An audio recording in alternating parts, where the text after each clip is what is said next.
Hey guys, tonight we begin in a place where the air is thick, the floorboards creak with soot, and your lungs have been coughing all night not from the flu, but from just existing. You're in 19th century London, probably the East End, and you've been wheezing since about 200 a.m. Your lips are chapped, your skin is clammy, and your chamber pot is full.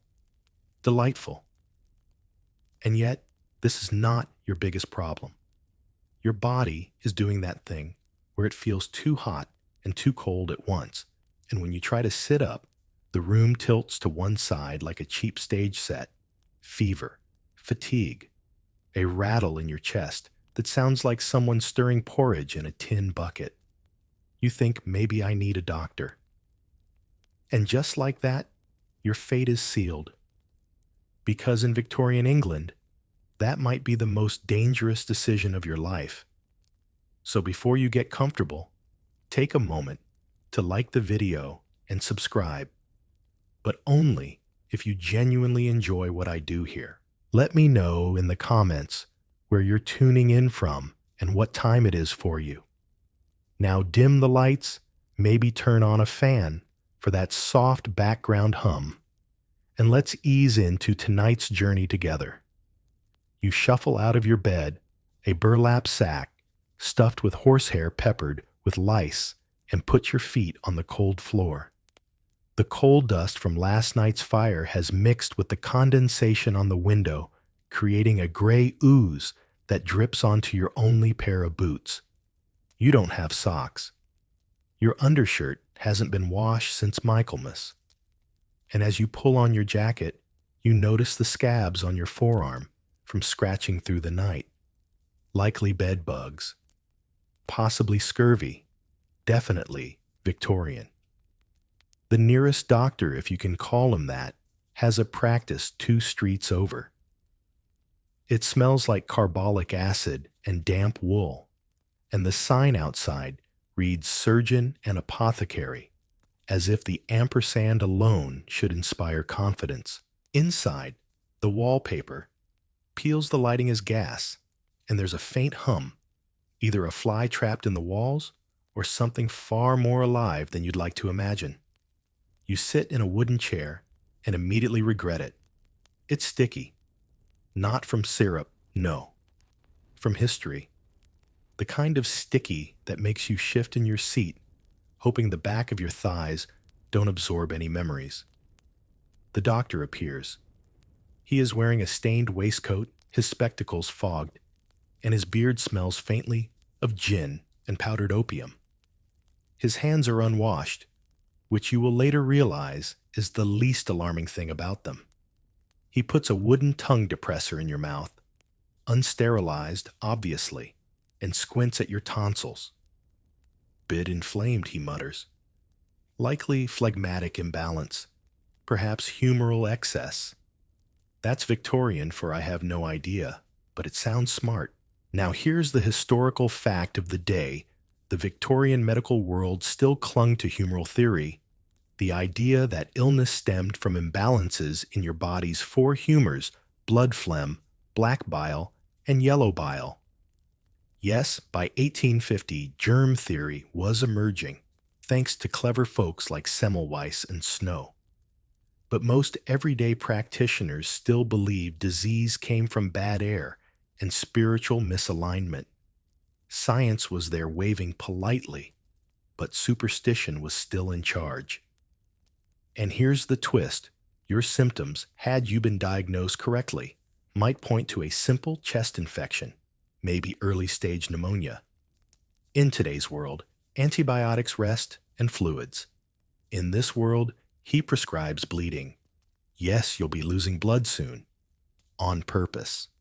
Now don't worry. He doesn't keep leeches in jars anymore. That's so 1780s. No, he prefers the cleaner, more refined method of scarification. He pulls out a spring-loaded blade that looks like it belongs on a steampunk dinner table, presses it to your arm, and click. Blood flows not quite dramatically, more like a slow betrayal. The bowl he places under your elbow is chipped and was probably used for custard last week. He doesn't ask about your diet, your water source, or whether you've been coughing up blood, which you have. He doesn't need to. He knows, or thinks he does.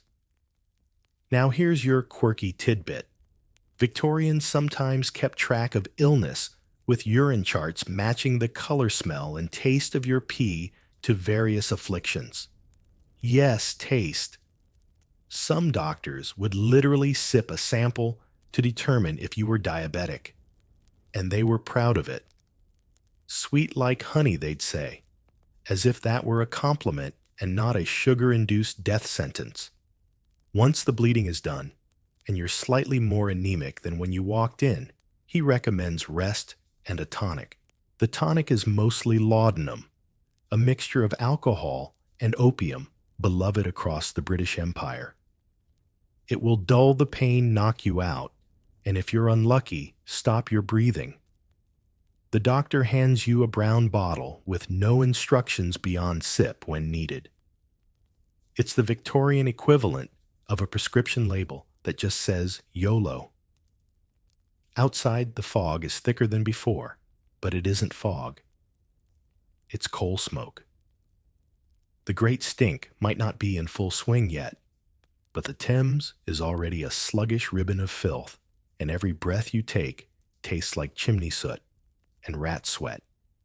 And here's the part scholars still argue about: did Victorian doctors truly believe their treatments helped, or did they just fear being seen doing nothing? Some argue the medical elite were arrogant, dismissive of new ideas. Others say they were trapped in a system where doing something, even if harmful, was better than admitting helplessness. Either way, you're going home with a bleeding arm, a bottle of narcotics, and a renewed respect for every immune system that managed to survive 1852. You stumble back to your flat. You're weaker now. Your fever is higher. And yet, for a brief moment, the laudanum kicks in. Your vision blurs. The world softens. You think maybe this is the cure. It's not. But in Victorian medicine, feeling numb was the closest most people got to feeling better. You wake up face down on your cot, or possibly the floor. It's hard to tell where your body ends and the splinters begin. There's a stain on your sleeve, blood probably yours, and your head feels like someone tried to pickle it in gin and chimney soot. You groan.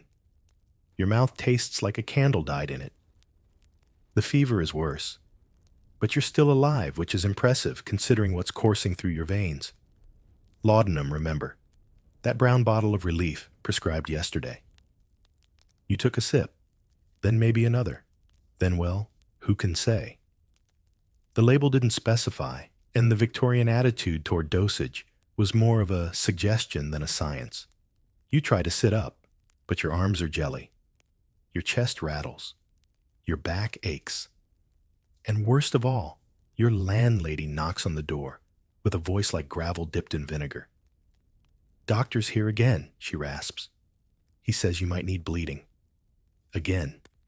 You want to scream. Instead, you cough, and something vaguely pink comes up. Great. Your lungs are decorating. You tell her to go away. She doesn't. She ushers in Dr. Bellows, a man with the bedside manner of a meat grinder. Today, he's got a new idea. Too much blood yesterday, perhaps.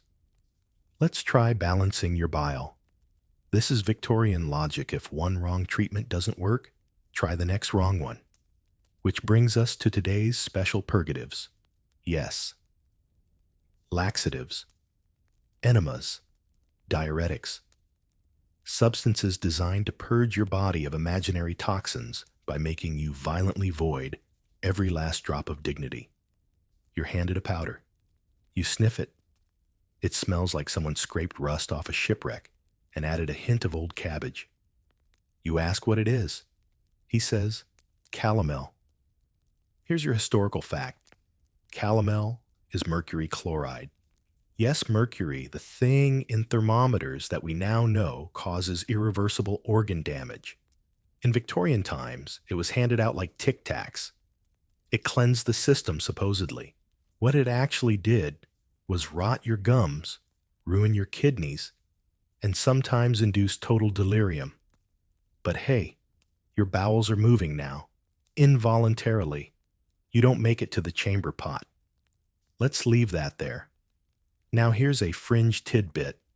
Calomel was so popular that some wealthier patients, especially those with chronic issues, developed a phenomenon known as mercurialism, a kind of slow mercury poisoning marked by drooling mood swings and hair loss. But it wasn't just for the sick. Some Victorians used it preventatively the way we now take vitamins, just a dash of poison with your porridge.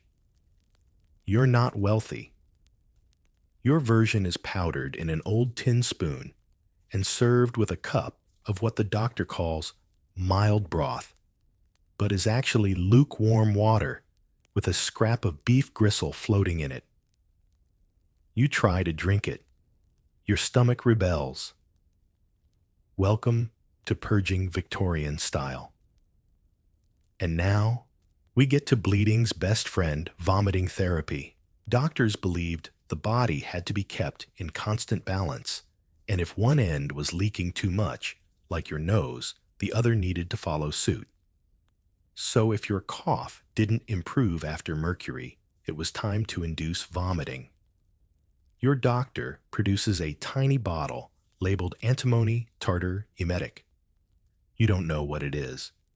You just know it burns going down and comes up faster than you can say bad decision. Antimony was another favorite of the era, used not just in medicine, but in cosmetics and rat poison. It made you violently sick, and doctors took that as a good sign. If the poison expelled something clearly, the toxins were leaving. If it expelled you well, better luck next time. At some point, your vision starts to swim again. Not from laudanum this time. From dehydration, exhaustion, and possibly the slow unraveling of your internal organs. Your nose bleeds. You shiver under your filthy blanket, and you wonder, was the fever even this bad? Or are the treatments just worse? This is where the scholarly debate kicks in. Did patients in the Victorian era die from disease or from the treatment? We know that recovery rates were abysmal in many hospitals. We know that cholera, dysentery, and typhus were rampant, but we also know that heroic medicine, bleeding, purging, and vomiting often weakened patients so badly they couldn't survive simple infections. Some historians argue that had these patients been left entirely alone with nothing more than water and rest, they might have had better odds. And let's not forget one final indignity: no anesthesia for anything you're about to endure. If the doctor decides your lungs are infected, he may want to drain the fluid. This involves a scalpel, a metal pipe, and no numbing agents. If you scream, that's expected. If you faint, even better. Less noise. Your landlady leaves you some bread on a plate. It's hard dry and tastes like mildew. But it's all you'll get. The doctor's gone. The bleeding bowl is still on the table. The air reeks of vomit and iron. And outside, the streets hum with life vendors shouting, horses clattering, chimney boys sneezing soot into the sky. You're not dead. Yet. But Victorian medicine is working on that. You don't sleep. Not really. You drift in and out of some fevered, half-conscious fog, waking only when your stomach cramps, or your blanket shifts, or when something in the back of your throat bubbles like a clogged teapot. The laudanum bottle sits half empty beside your cot, and for a moment you consider finishing it. Not to feel better, just to feel less. But before you can, there's a knock at the door. No, it's not the doctor again. Worse, it's the apothecary. Now let's pause here for a second.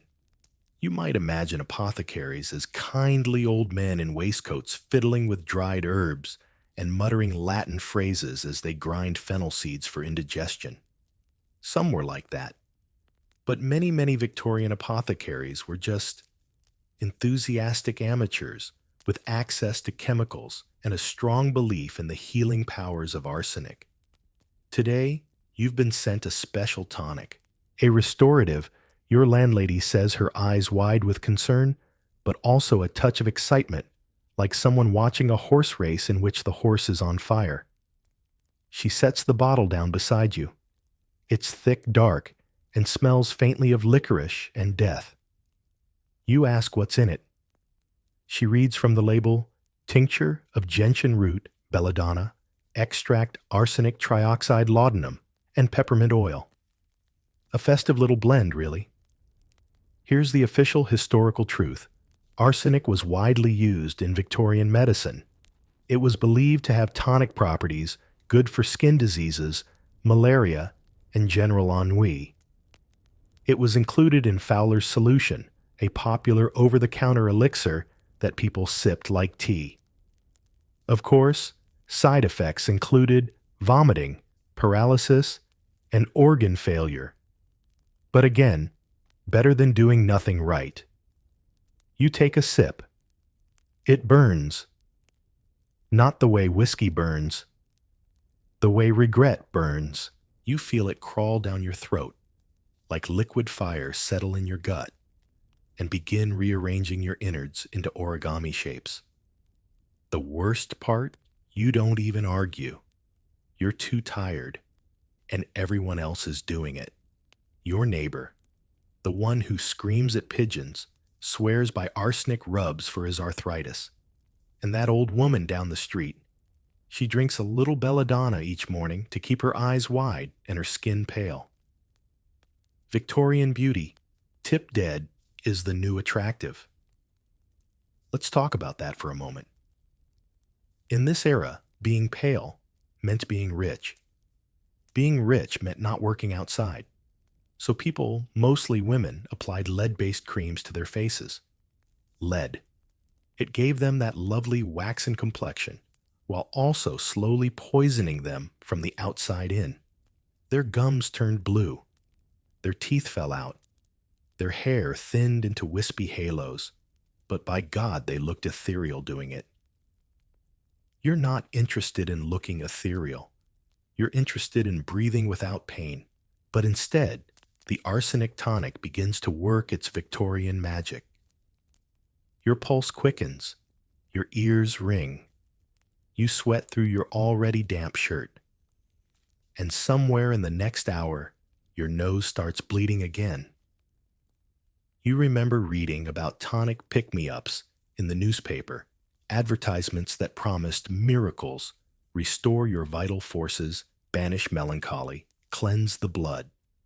These ads were everywhere, printed on every spare scrap of newsprint, and handed out like sweets.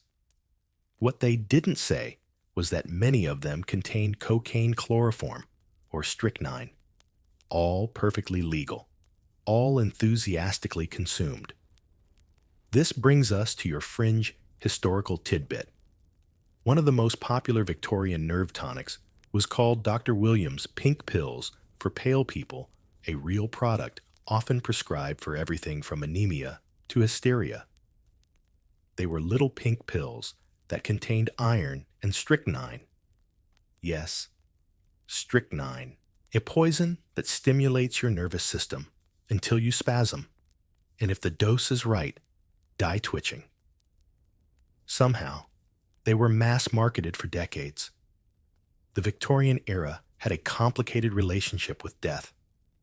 It was everywhere in the streets, in the air, in the water, and yet society tiptoed around it with lace and etiquette. Death was sentimental, ceremonial, even fashionable. Mourning had rules. Grief had dress codes. But medicine went in swinging covered in coal dust, wielding a scalpel and a bottle of cough syrup laced with morphine. And that's what makes it all so horrifying. People believed. They believed that these treatments, these poisons, were modern, advanced, enlightened.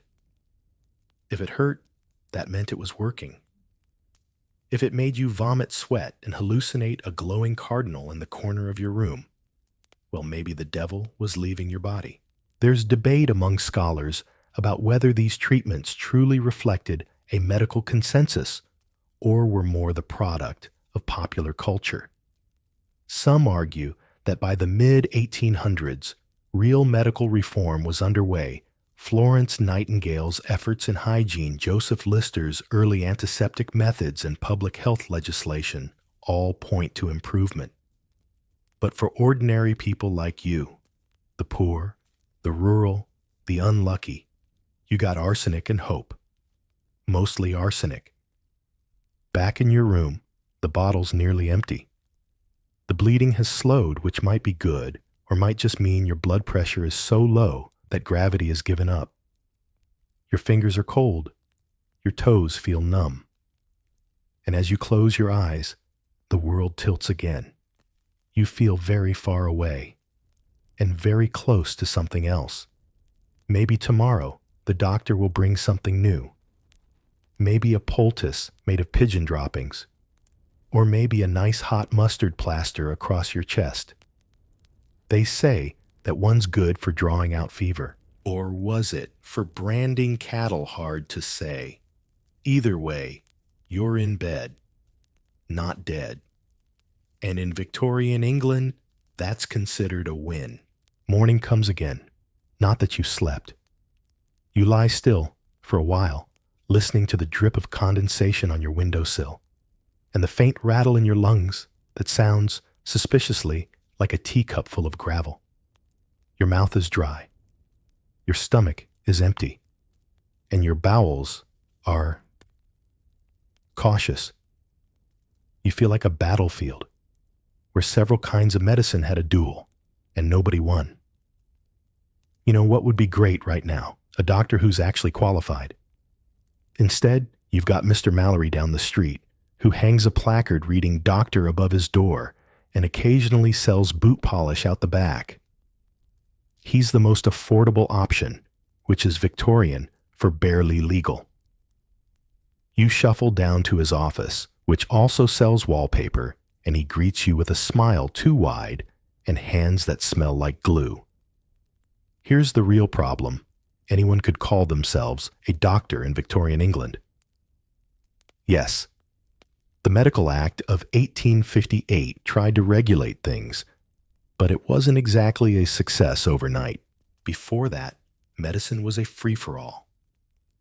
Surgeons, physicians, apothecaries, they all blurred together, often with wildly different levels of training.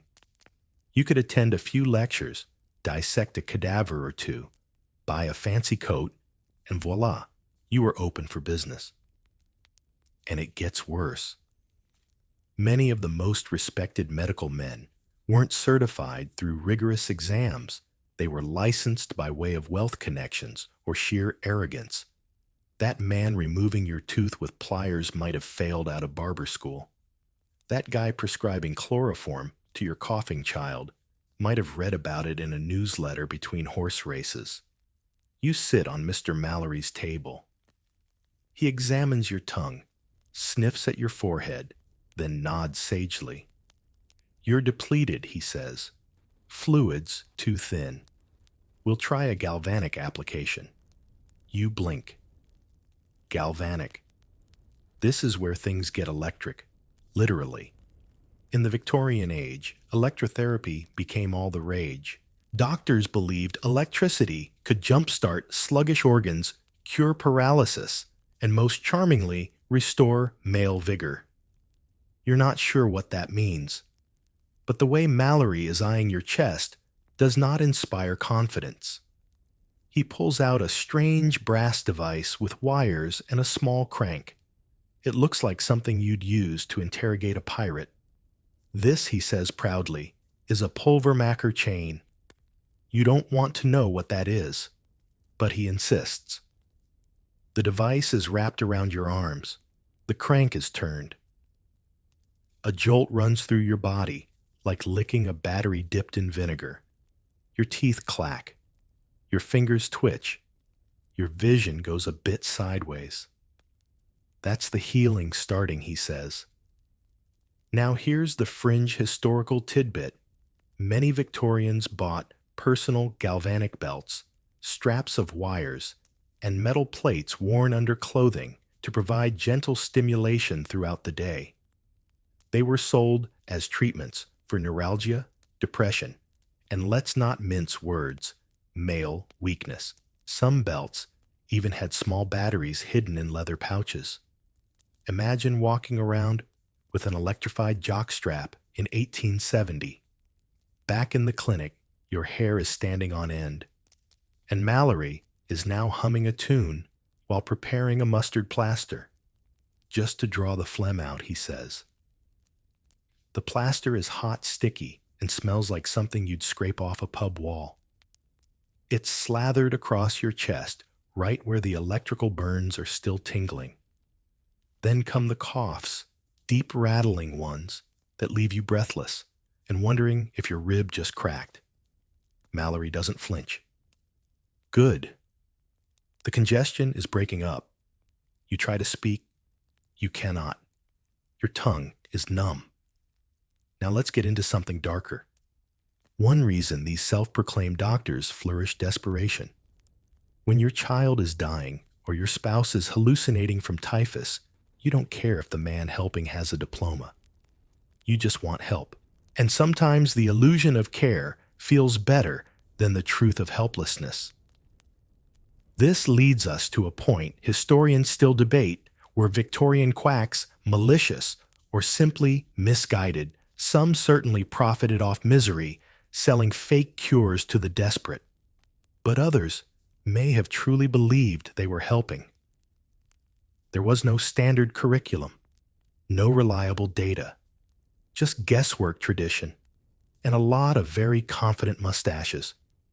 You make it back home somehow smelling like mustard and burnt metal. Your neighbor sees you and nods with approval. Mallory fixed my boils, he says, lifting his hat. You don't have the energy to respond. You collapse into bed, the plaster cracking against your ribs. The electricity has left your muscles twitchy. You smell like horseradish and regret.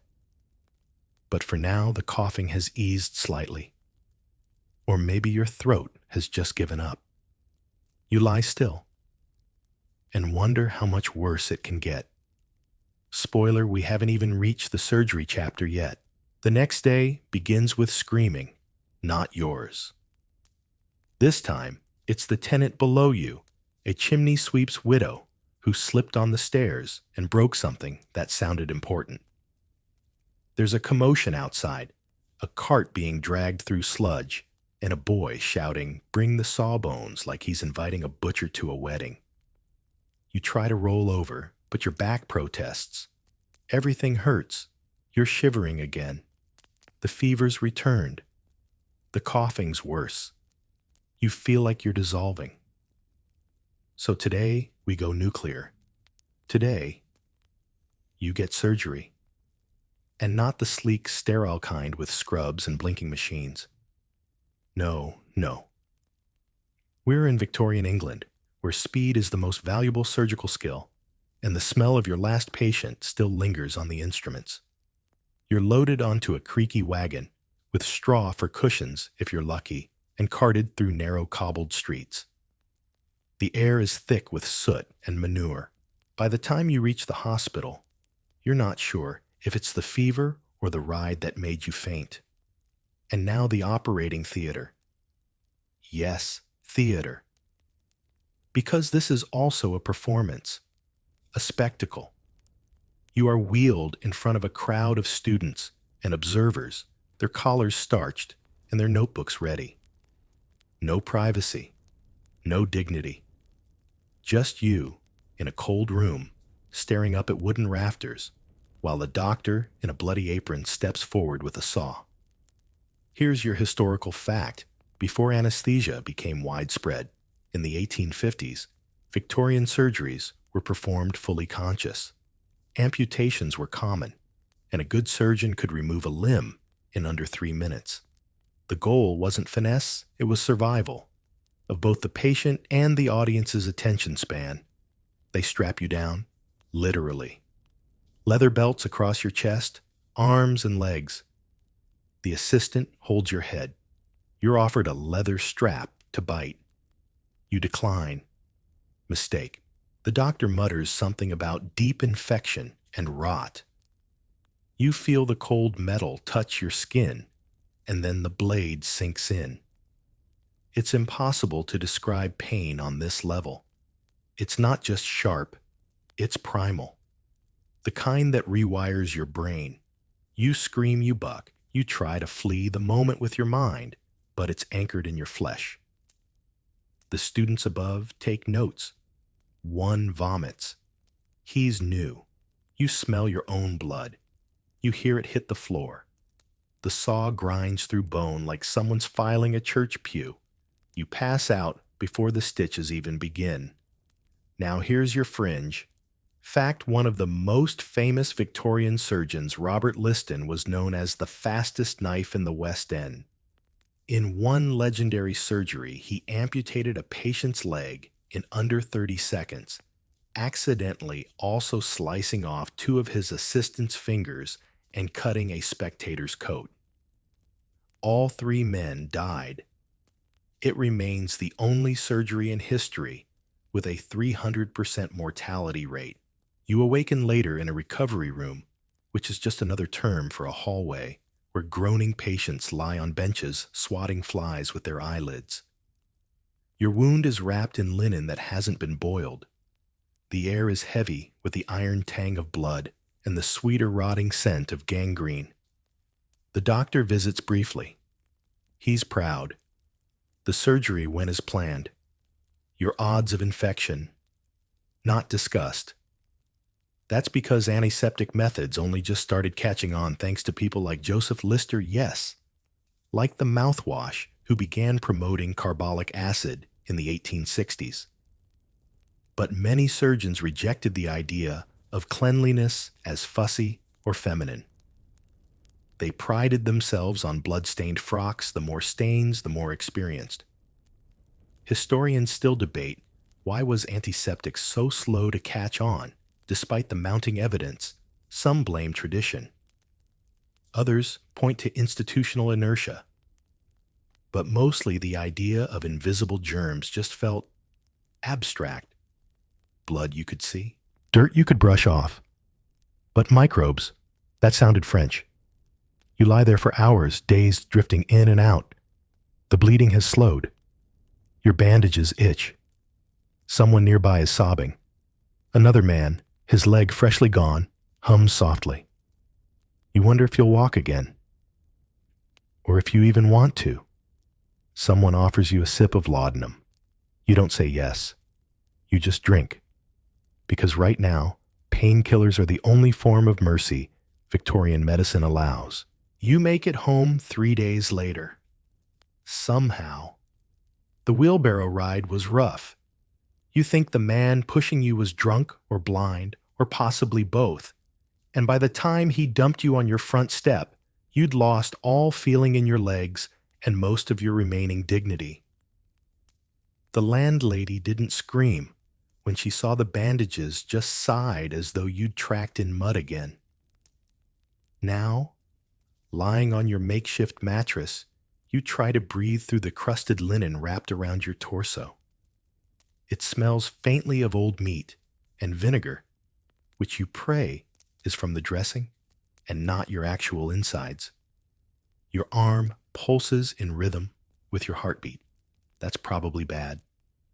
But what else can you do? Well, you can take another sip of laudanum. And maybe, just maybe, you can try one of the newer remedies, opium syrup, for infants.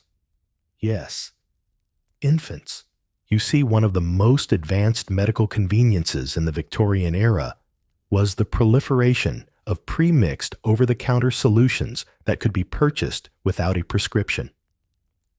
Among these were soothing syrups for teething babies, pleasantly sweet mixtures that included alcohol, morphine, and opium derivatives.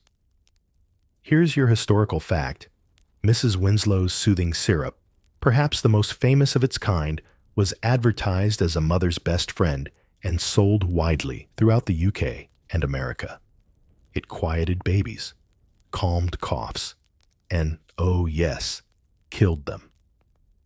Accidental overdoses were so common that doctors began to warn against it by the late 1800s. But by then, countless children had already succumbed to what was essentially flavored liquid narcotics. Your own version. It's a brown bottle labeled Infant Calmer, gentle for all ages. Your landlady bought it cheap. Only a penny a draft, she said, pouring you a cup. It'll stop the twitching.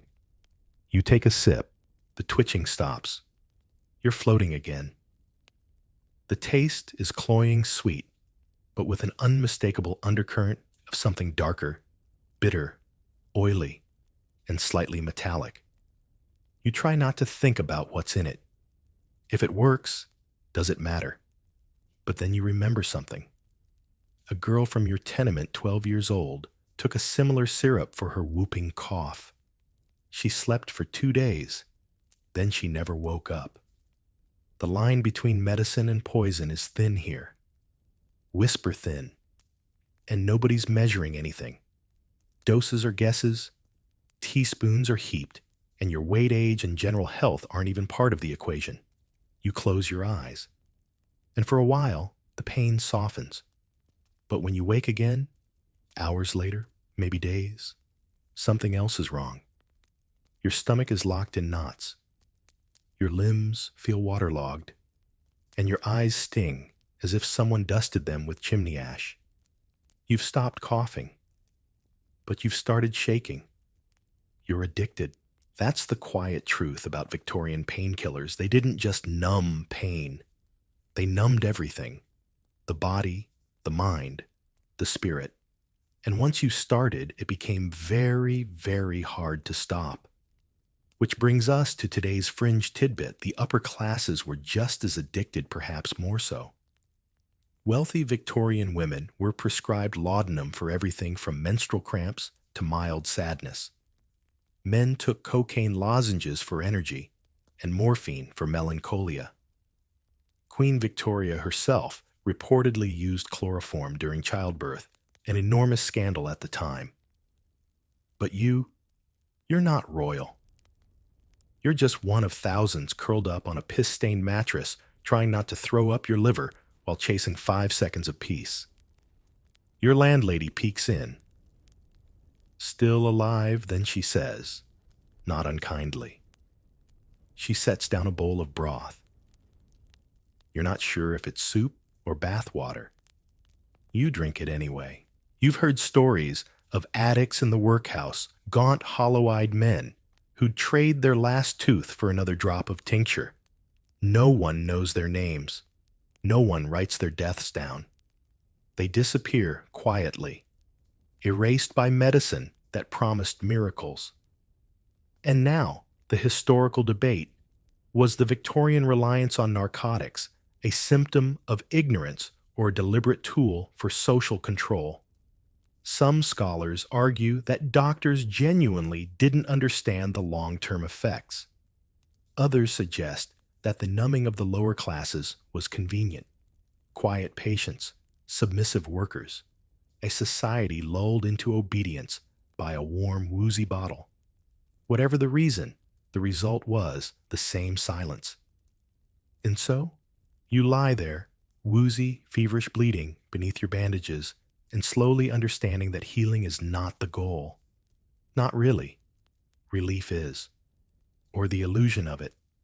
Just enough to keep you from crying too loudly, or dying too publicly. You close your eyes. Try to count your breaths. 1, 2, 3. You lose track at 4, but it doesn't matter. The syrup's working again. Daylight has returned. Though the word light feels generous, it's more of a pale gray smear across the sky, filtering through the sooty window of your tenement like a sigh of defeat. You haven't moved. Or rather, you've tried. but your body seems to have forgotten how to function without seizing or aching. Your ribs groan, your head thumps in slow, miserable rhythm. But something is different today. You're being moved. Two men lift you under the arms, grunting with the effort. You try to protest, but the only sound you produce is a wet gurgle that makes one of them mutter, "Lovely." They bundle you in a coat that isn't yours and carry you through the back alleys toward a place you've dreaded even more than the surgery table, the charity hospital. This, dear listener, is where the truly unlucky end up. Not because they're unloved, but because they're poor. And in the Victorian medical system, that's essentially the same thing. Let's set the scene. You are wheeled on what looks like a butcher's cart into a large, echoing room with stone floors, stained walls, and the unmistakable scent of bleach, trying and failing to overpower human decay. This is not a place of rest. This is a warehouse for the sick. A row of cots lines the wall, each one occupied by someone who looks roughly as bad as you feel. Your bed has no pillow. The blanket smells faintly of mildew and strongly of previous occupants. There are no nurses here. Just a tired attendant named Elsie, who appears to be 60 but might be 30. Time is hard on caregivers. Here's today's historical fact. Victorian hospitals, especially charity wards, were breeding grounds for infection. Before Florence Nightingale's reform movement took hold, cleanliness was sporadic at best. Sheets were reused without washing.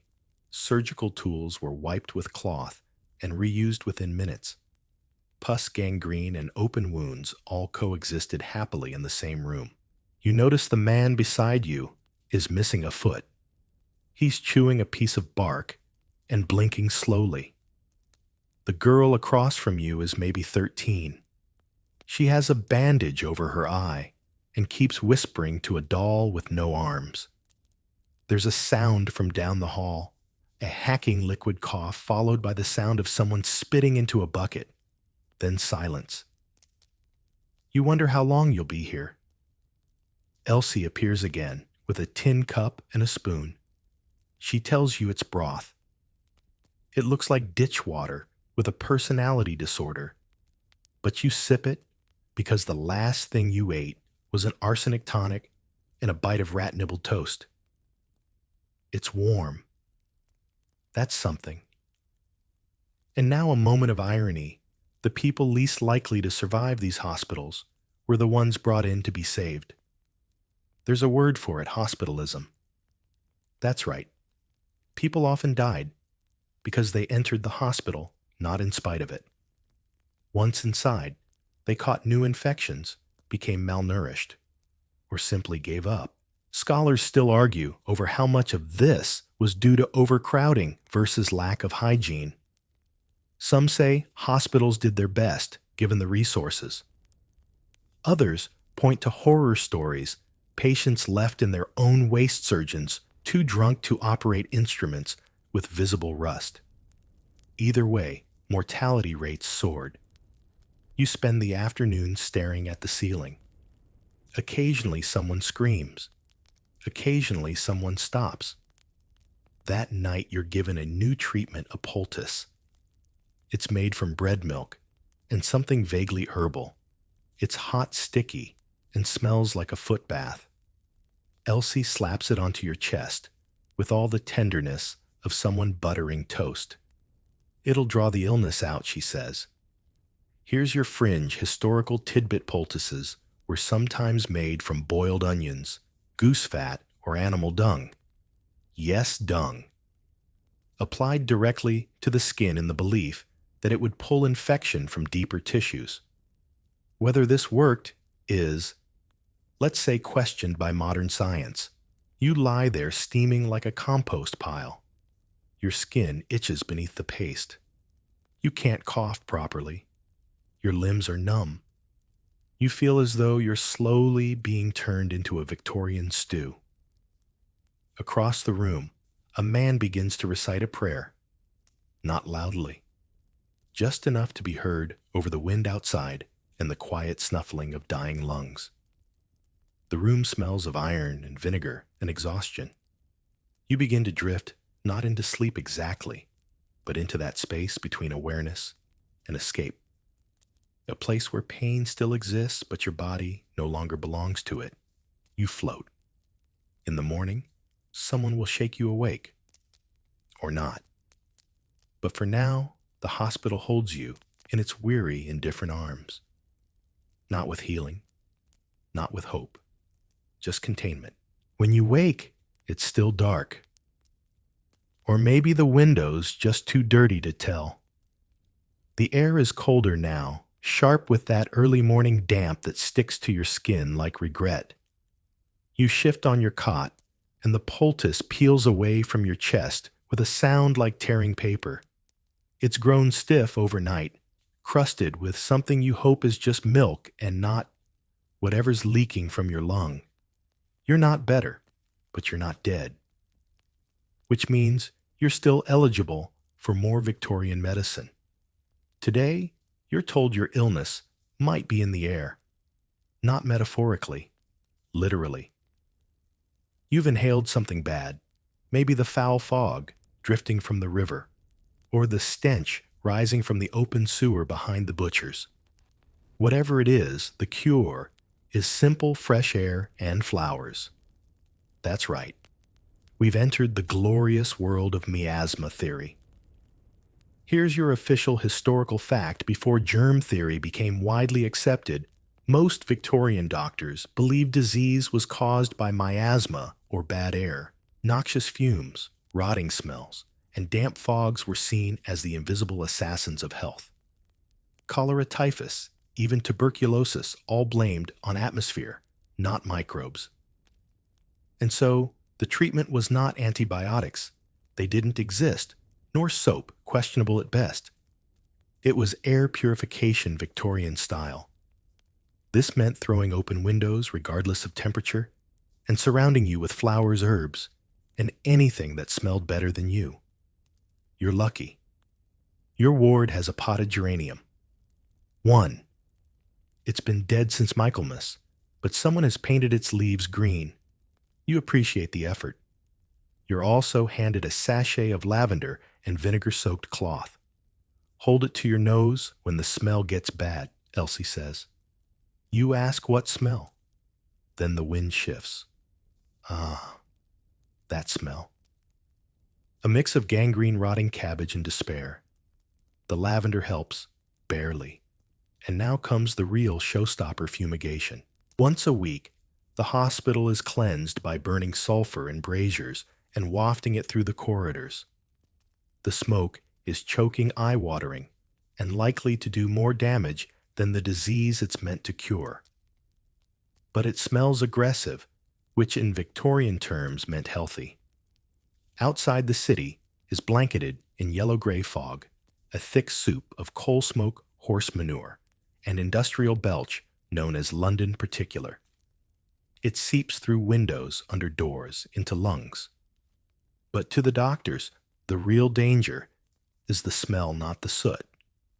Here's your fringe fact of the day. Victorian ladies sometimes carried vinegar-soaked sponges inside decorative lockets called vinaigrettes. These little scent armor charms were held to the nose during walks to ward off miasma. If a gentleman fainted beside you, you waved your vinaigrette under his nose. It was medicine and perfume in one. The hospital doesn't offer vinaigrettes, just a shared handkerchief that's been boiled recently. You pass. As you shuffle to the latrine, a task that takes 10 minutes and costs 5 years of your life, you pass a corridor with windows. Someone has opened one to let in healthy outdoor air. A breeze curls through, and for one brief second, you feel something fresh. Then the wind shifts again, and you remember the next building over is a tannery. You retch into a basin. The orderly gives you a thumbs up. It's working, he says. Scholars today still debate the role miasma theory played in delaying modern hygiene reforms. On the one hand, it inspired efforts to clean up city smells, drain swamps, remove filth, wash floors. On the other hand, it ignored actual contagion, leading to more harm. You can deodorize a room full of dying men, but they're still dying. With better aroma. Back in bed, you're treated to a new ritual aromatherapy with camphor. A lump of the stuff is placed near your pillow. It smells like mothballs and mint. Supposed to open the lungs. You don't know if it's helping, but at least it drowns out the cheese foot scent wafting from the man across the aisle. You breathe in, slowly, carefully, and for just a moment the pain retreats. Not because of the camphor, not because of the flowers, but because you've learned how to trick your brain. You focus on the smallest, cleanest thing in the room, a crack of light on the wall, a dry patch on your sleeve, the memory of what air smelled like before soot. You're not better, but you're surviving. And in Victorian medicine, that's the best you can ask for. You've been in the hospital for a week now, or maybe 2.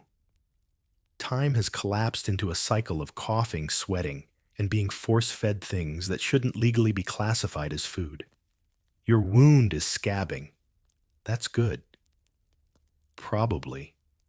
Your fever has plateaued, which your doctor interprets as progress, though you can still feel your heartbeat in your teeth. Today, you're in for a special treat. You're getting leeched. Yes, leeches. You probably thought that charming little medieval horror had gone out with iron chastity belts and soup made from boiled armor. But no. In Victorian England, the humble leech was enjoying a renaissance. Because if there's one thing doctors loved more than sawing off limbs, it was letting nature do the bleeding for them. Here's your solid historical fact.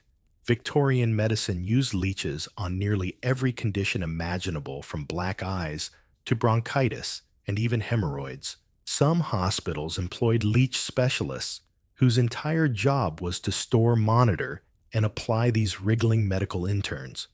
One particularly enthusiastic hospital used 50,000 leeches a year. That's not a typo. The nurse arrives, Elsie of course, with a jar.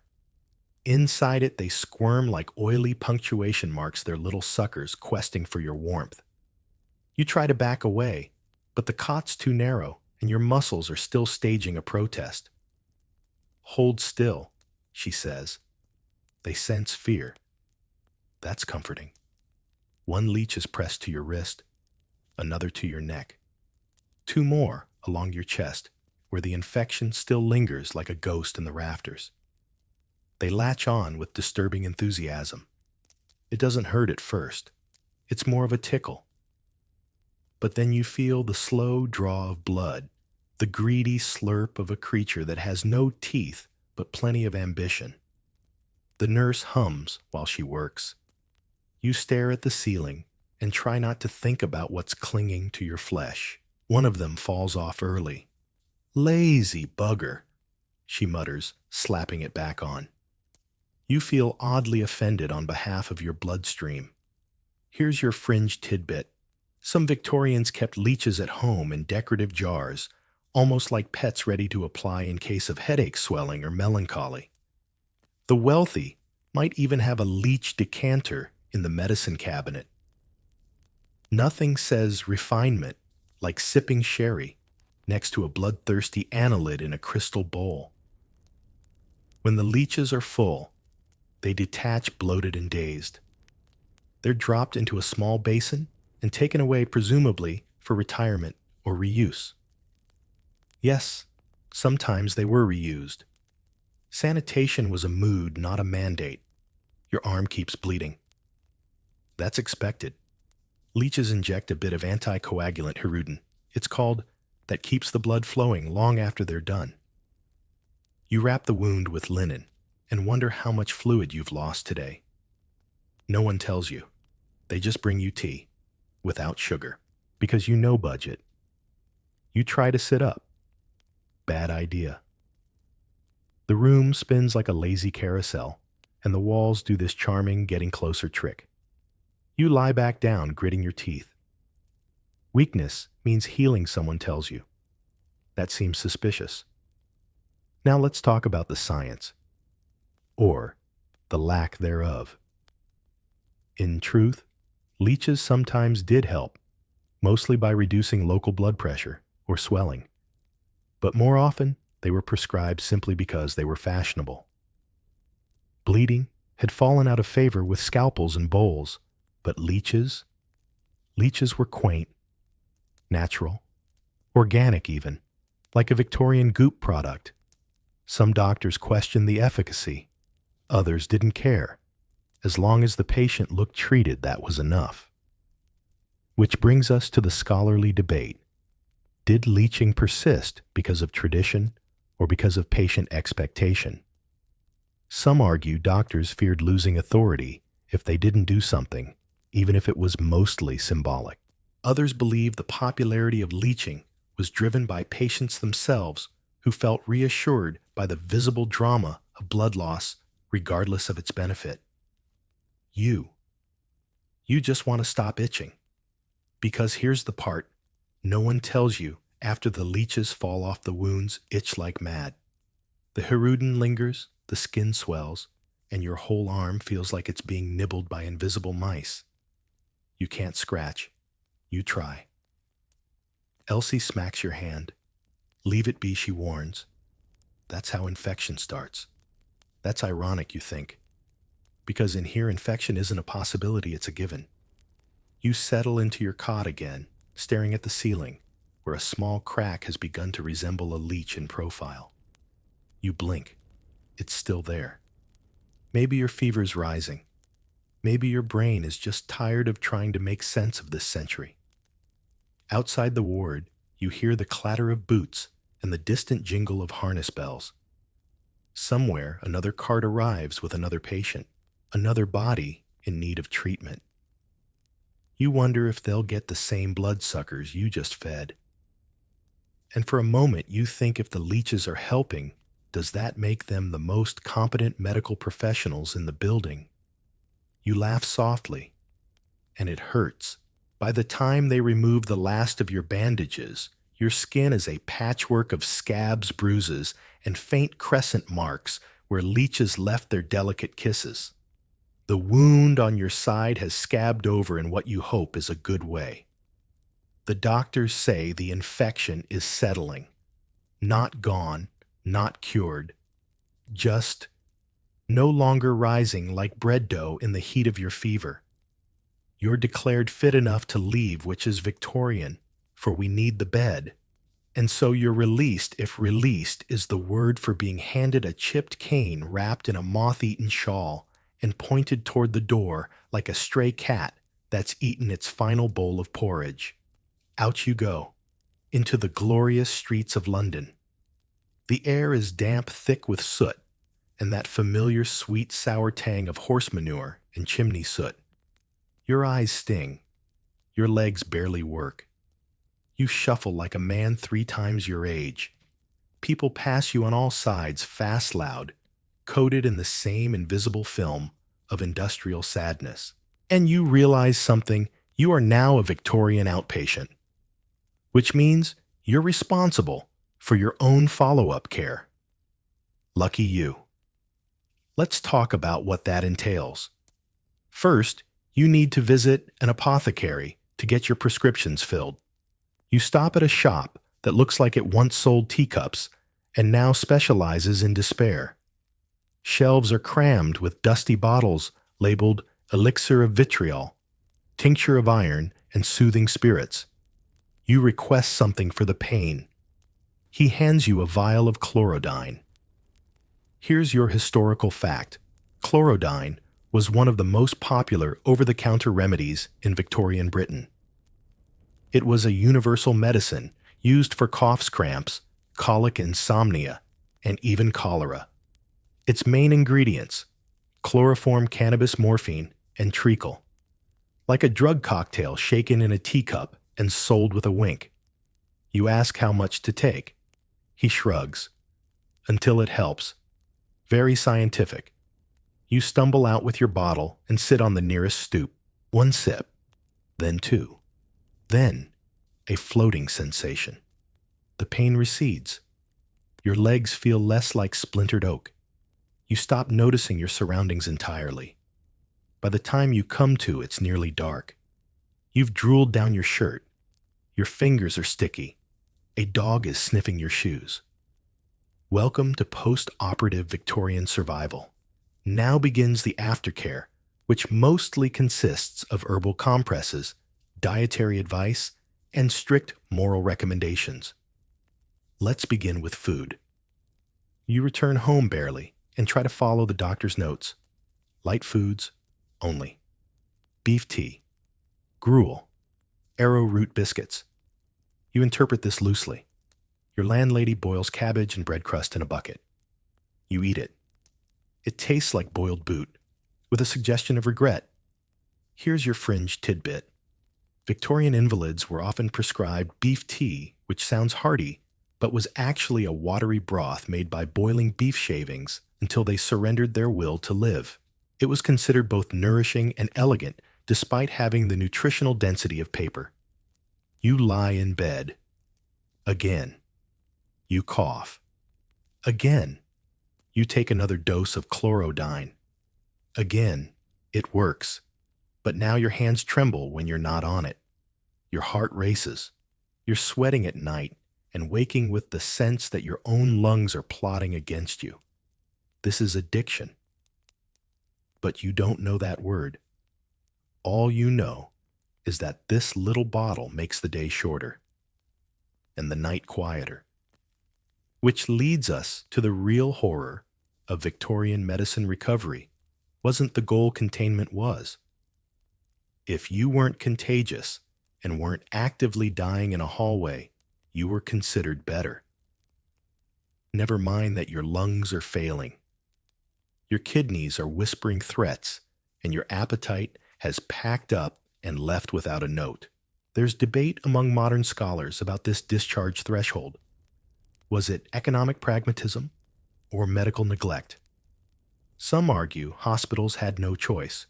Too many patients, too few beds. Others believe systemic cruelty played a role. If you couldn't pay, you didn't stay. You, of course, had no say.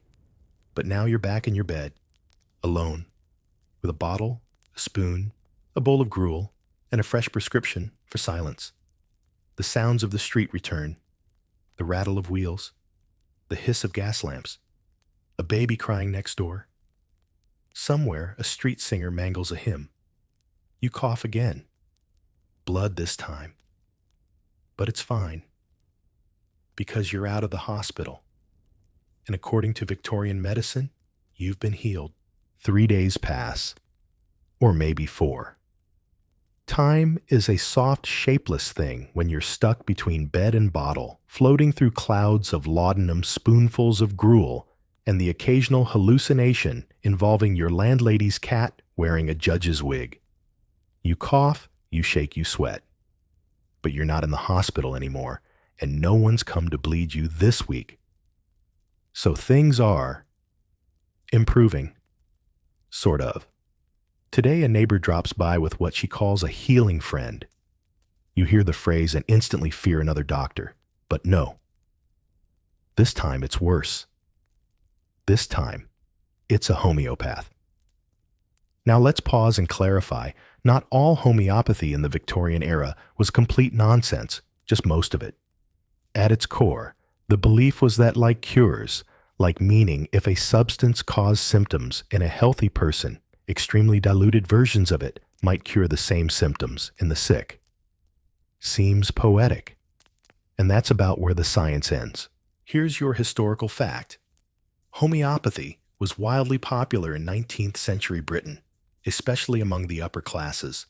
Queen Victoria's own physician, Dr. Frederick Quinn, was a homeopath. He helped found the London Homeopathic Hospital in 1849, which offered diluted sugar pills and sympathy to people who couldn't tolerate more aggressive medical assaults.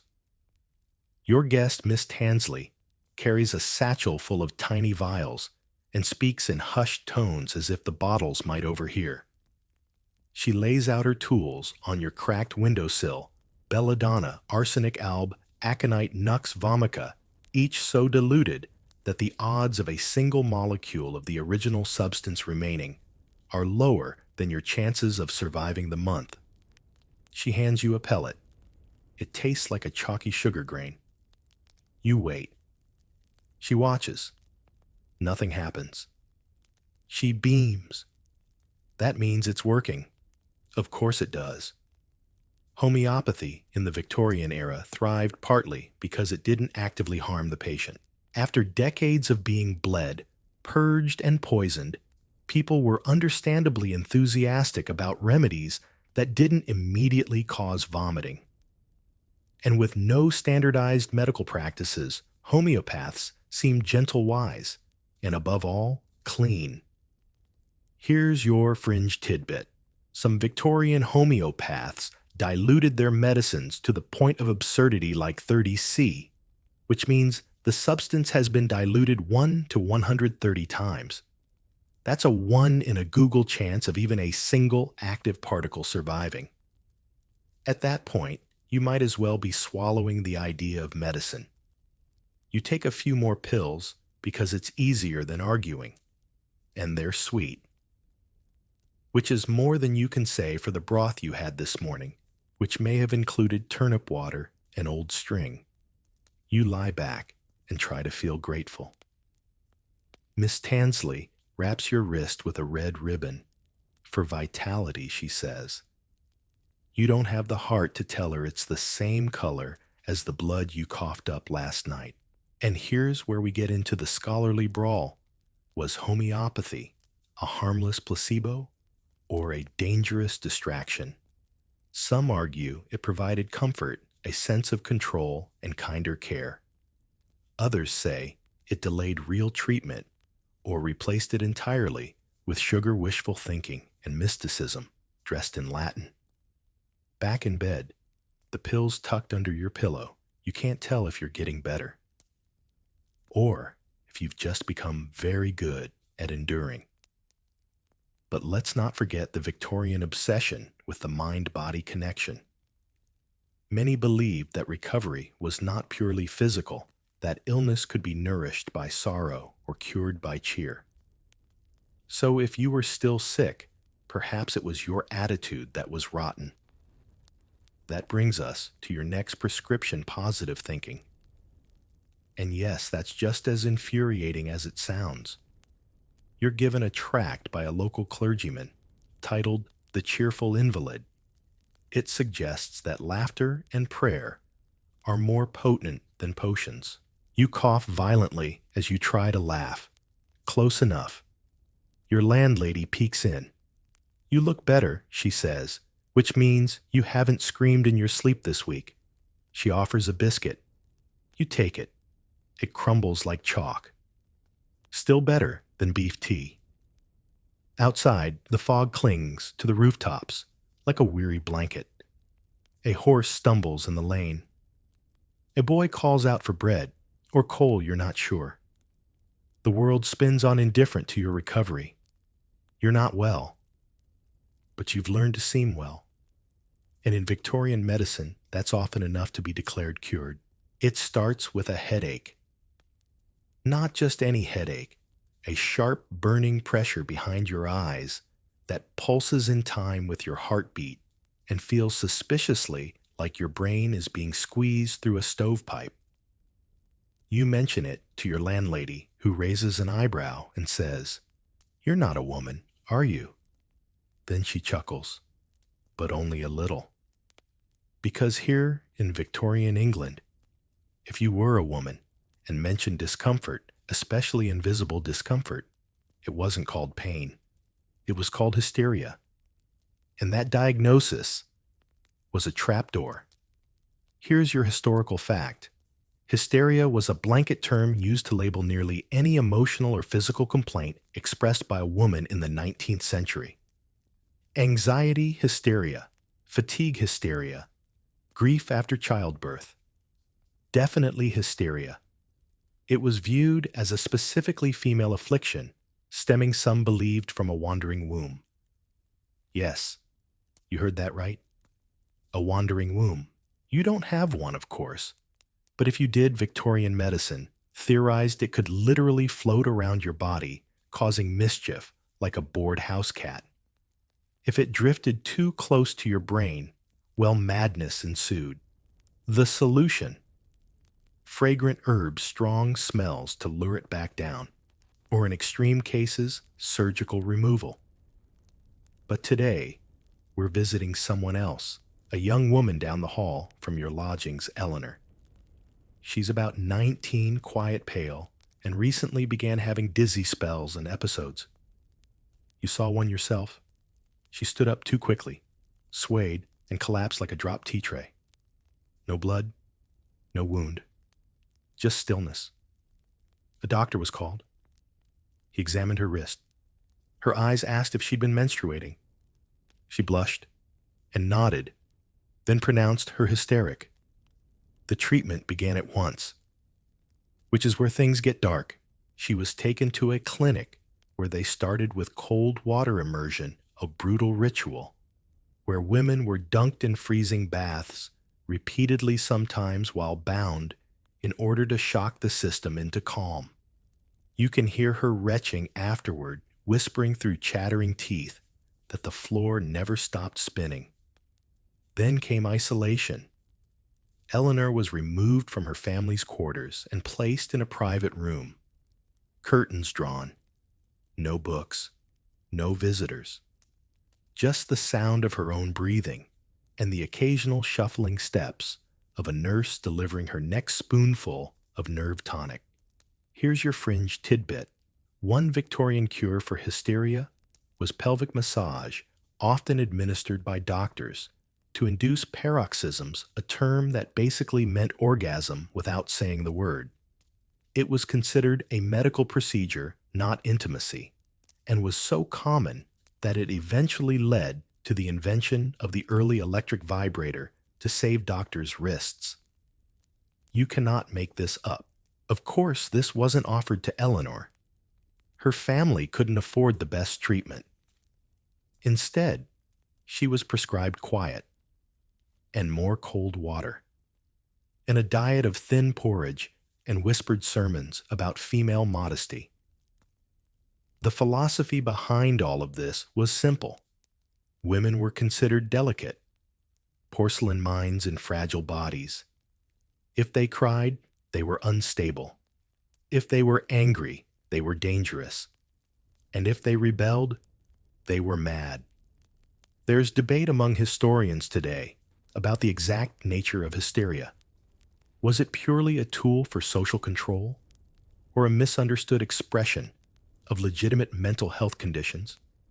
Some say the diagnosis allowed doctors to ignore the real traumas of women's lives: bereavement, abuse, poverty. Others argue it offered a sort of coded language for distress when nothing else was available. Back in your cot, you lie still and listen to the faint thud of footsteps pacing Eleanor's floor. They've moved her back home, but the silence she carries now is louder than any scream. You try to imagine how your own illness might have played out if you'd been born female. Fewer surgeries, perhaps, but more ice baths, more suspicious glances, more doctors explaining things to people who aren't you. There's a knock at the door. Eleanor's mother stands there with a small tin of barley biscuits. She's sleeping, she says, eyes red. Doctor says she'll be better soon. Then she presses the tin into your hands and leaves before you can respond. You eat one. It tastes like damp wood. But there's something comforting in the gesture. A reminder that even in a world where illness is blamed on your womb, or your poverty, or your attitude, there are still people who try. You lie back down and think about all the things that Victorian medicine feared: germs, smells, spirits, emotions. And of course, women who spoke too loudly. Winter arrives like a punch to the lungs, the kind of cold that creeps into your bones and settles there like unpaid rent. You wrap yourself in every rag you own. Blankets coats a length of burlap that once held potatoes, and still the wind finds you. It whispers through the cracks in the windows, coils around your toes, and settles like fog in your chest. You cough so hard your ribs ache. Which brings us to today's theme: how weather class and bad science combined to make Victorian winters a full-body medical hazard. You're not just fighting disease anymore, you're fighting the air. Here's your historical fact. Victorian homes, especially among the poor, were freezing. Central heating didn't exist for the average Londoner. Instead, heat came from small coal fires, if you could afford coal. Most nights, your fire is a handful of cinders and a prayer. You've taken to sleeping with a scarf over your mouth to warm the air before you breathe it. Still, each morning, your lips are cracked, your nose bleeds, and the mucus in your throat has turned the color of dirty milk. You spit into a handkerchief. It crunches when it dries. Your neighbor, Mr. Thistle, claims cold is the best treatment for lung ailments. Tightens the tissues, he says, smoking through a cracked pipe. He's lost 3 toes to frostbite and is not what you'd call an authority on health. But he's not alone in his thinking.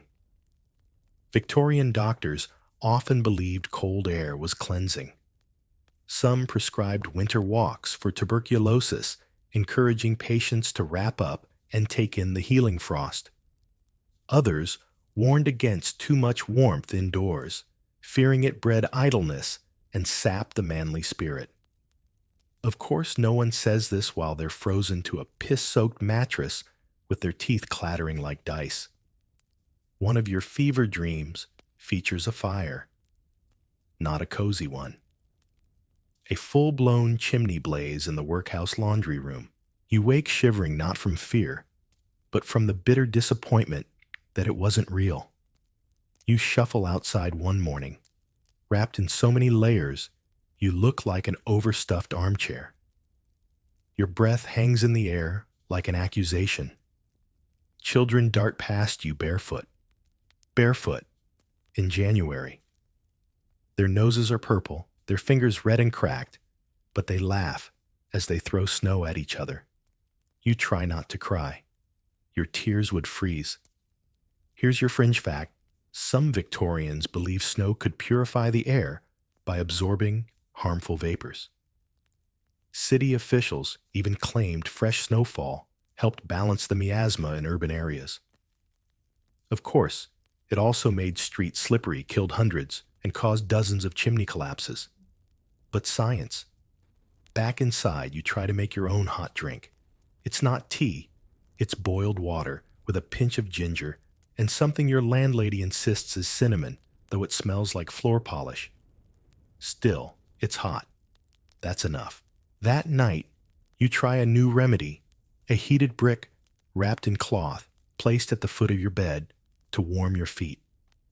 The brick is barely warm, and the cloth is damp, but you cling to it like a lover. Your dreams are less vivid. You count that as improvement. Let's talk about the scholarly angle. Did Victorian medicine actively misunderstand winter, or were doctors simply constrained by their tools? Some historians argue that medical professionals knew cold was dangerous, but lacked resources to fight it, so they reframed it as curative. Others suggest it was a social control mechanism keeping the poor exposed, and hardened was seen as virtuous. Either way, if you froze to death, it was considered character building. A few times during the week, a clergyman stops by with blankets and scripture. He reads from Psalms while handing you a crust of bread. You nod cough politely into your sleeve and wonder how much comfort a verse can offer when your fingers are black at the tips. Your skin itches from the dry air. Your eyes burn. You think you might have frostbite on your nose, but it could just be another side effect of that syrup you keep sipping, your only reliable warmth in a world that thinks snow is a blessing. But still, you get through the night. Barely. And in the morning, your breath clouds the air above your bed like smoke rising from the still burning coals of your life. You're not warm, but you're not dead. And in Victorian medicine, that's still considered a very promising prognosis. You haven't bathed in 10 days, or maybe 12. The days have started to melt together like candle wax near a hearth, soft at the edges, distorted at the center. You smell like old milk coal smoke and something else. Something human and faintly metallic. Your landlady mentions it politely by opening all the windows, which brings us to another cornerstone of Victorian health hygiene, or rather the lack of it. Here's your historical fact. Many working-class Victorians bathed only a few times a year. Baths weren't just inconvenient, they were expensive, dangerous in winter, and to some minds, morally dubious. A bath required fuel water space, and often a second set of hands. That's 4 things you absolutely don't have. So you sponge yourself with a cloth dipped in vinegar water. You clean the parts that matter: hands, face, armpits, the back of the neck, legs. Too much effort. Hair. Let's not talk about the hair. Your clothes haven't been washed either. They're stiff, especially around the cuffs. You scrape dried sputum off your collar with a thumbnail. Then you try not to think about it too much. In the richer districts, people are obsessed with soap, but not always with water. Dry washing becomes fashionable among the delicate, involving scented powders and brushes. Meanwhile, in tenement housing, you share 1 tin tub per floor. And bath night means hauling water up 4 flights of stairs, waiting your turn, and hoping the last person wasn't visibly ill. Your building has no tub, just a bucket, and a drain in the courtyard guarded by a cat that hisses at you when you approach it with towel in hand. Let's talk about toilets, or more accurately, chamber pots. You have one under your bed. Everyone does. It gets emptied once a day into the shared outhouse, which is a brick shack with no seat and a strong breeze. If you're lucky, someone throws down lime. Your landlady once told you that she used to live in a house with a real flush toilet. You asked her why she moved. She said, "You can't eat porcelain," which brings us to the bathhouses. Here's your fringe historical tidbit. Victorian public bathhouses were established in many cities to offer the working poor a chance at cleanliness for a fee. You paid a few pennies for hot water, a towel, and 15 minutes.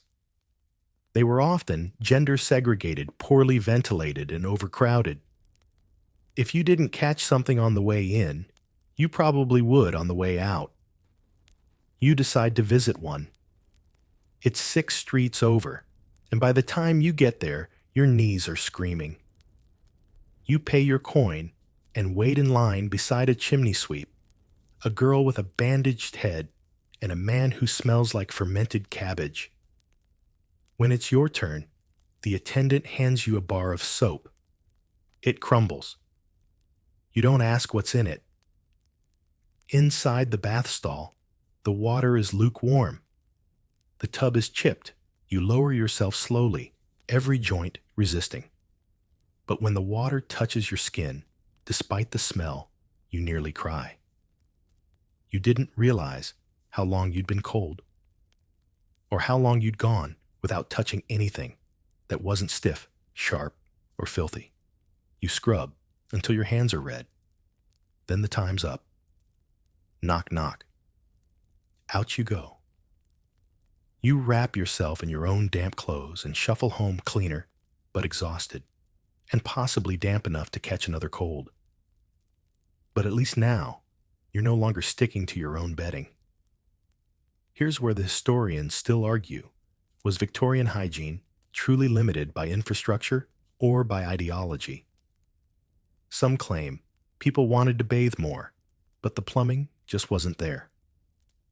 Others suggest moral fears about nudity, about vanity, about weakening the Constitution, kept regular bathing out of reach longer than it had to be. Back in bed, your skin tingles from the scrubbing. Your nose finally stops recoiling when you pull the blanket up. Outside, rain falls thick black drops that run down window glass like soot-laced tears. Somewhere in the alley, a child sings to herself. It's off-key. It's beautiful. You close your eyes. You are clean. For now. And in Victorian medicine, that is the closest thing to a fresh start. Today is your follow-up appointment. You didn't schedule it, of course. It just arrived like the fog or a summons. A boy knocked at your door with a scrawled note from the local infirmary. Present thyself for reassessment. It reads as though you're a carriage wheel or a sack of wheat. So you dress slowly and begin the walk. Your boots are stiff with dried mud. The cobbles are slick with a paste of horse-dung ash and December rain. Every step sends a small jolt through your hip. Your breath hitches. You taste iron. But onward, you go to the office of the man who weeks ago sliced a hole in your ribs and called it mercy. Let's talk about the Victorian medical exam.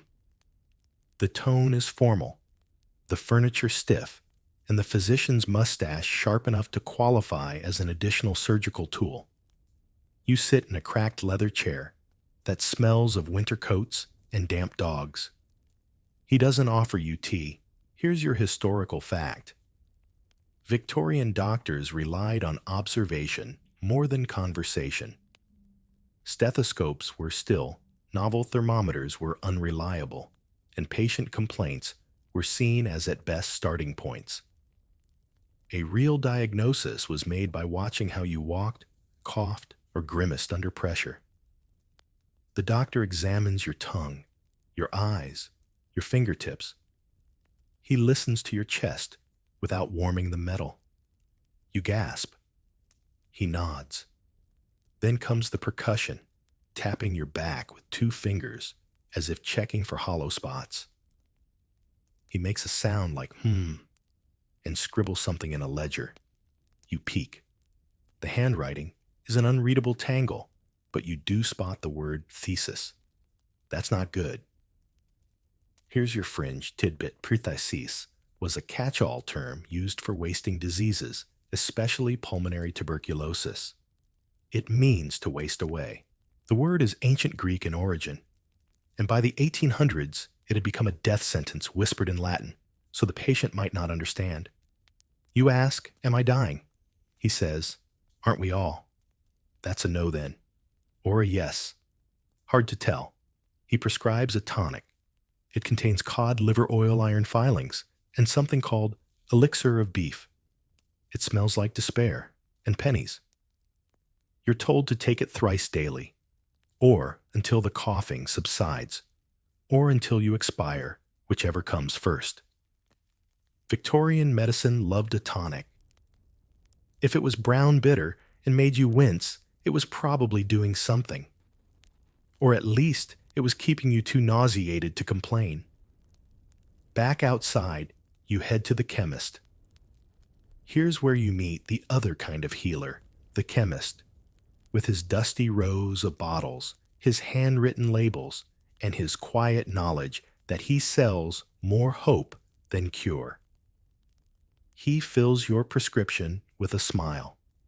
Then, unsolicited, he adds a bonus, a tiny vial labeled Spirit of Nux. For the nerves, he says.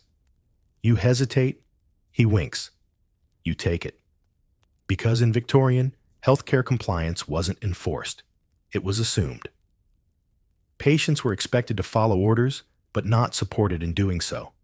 There were no home visits, no rehabilitation plans, no telephone calls to check in. You either got better or you didn't. Which brings us to the scholarly debate. Did the Victorian model of medicine lean too heavily on stoicism? Some argue the emphasis on endurance was cultural, rooted in Christian duty, British pride, and a belief that suffering built character. Others point out that for the poor, survival itself was seen as impertinence. You were expected to suffer, quietly, gratefully. You take your tonic on the walk home. It burns going down and leaves an oily slick in your mouth. You resist the urge to spit. A man watches you from a doorway. You nod. He nods back. Everyone here recognizes that look, the freshly dosed, marginally functional patient shuffle. You make it home. Just collapse onto your cot. Close your eyes. The tonic churns. The air hums. And you think just for a moment about how far you've come. You're not cured, but you're alive. And in Victorian medicine, that makes you an astonishing success story. You wake in the middle of the night with your teeth chattering and your hands curled into claws. Not from the cold this time, though. Yes, it's freezing, but from something deeper. Something jittery and restless in your bones. You've stopped taking the tonic. It made your stomach feel like a boiling kettle, and your landlady's cat started avoiding you entirely. But now you're shaking. And so begins your next stop on the Victorian health tour, the Asylum. Or at least the growing fear that you might be headed there. Your landlady noticed the trembling, the muttering, the way you started double-checking your shadow in the corners of the room. She says you might need help. She doesn't mean a bowl of soup. She means mental treatment. And in this era, that's more terrifying than any infection. Here's your historical fact. Victorian Britain saw a sharp rise in asylum populations in the 19th century, often not because of insanity, but because of poverty, grief, or inconvenient behavior. Women were institutionalized for mourning too long. Men were committed for nervous exhaustion. Children were locked up for night terrors or disobedience. You are none of these things. Not exactly. But you do talk to yourself a little now. And last week, you tried to pull a non-existent splinter from your chest for an hour. It's the medicine. Or the fever. Or something they fed you in the broth. You try to shake it off literally, but your hand keeps trembling. The doctor isn't available. The apothecary has closed. But a neighbor, Mr. Clench, offers something better.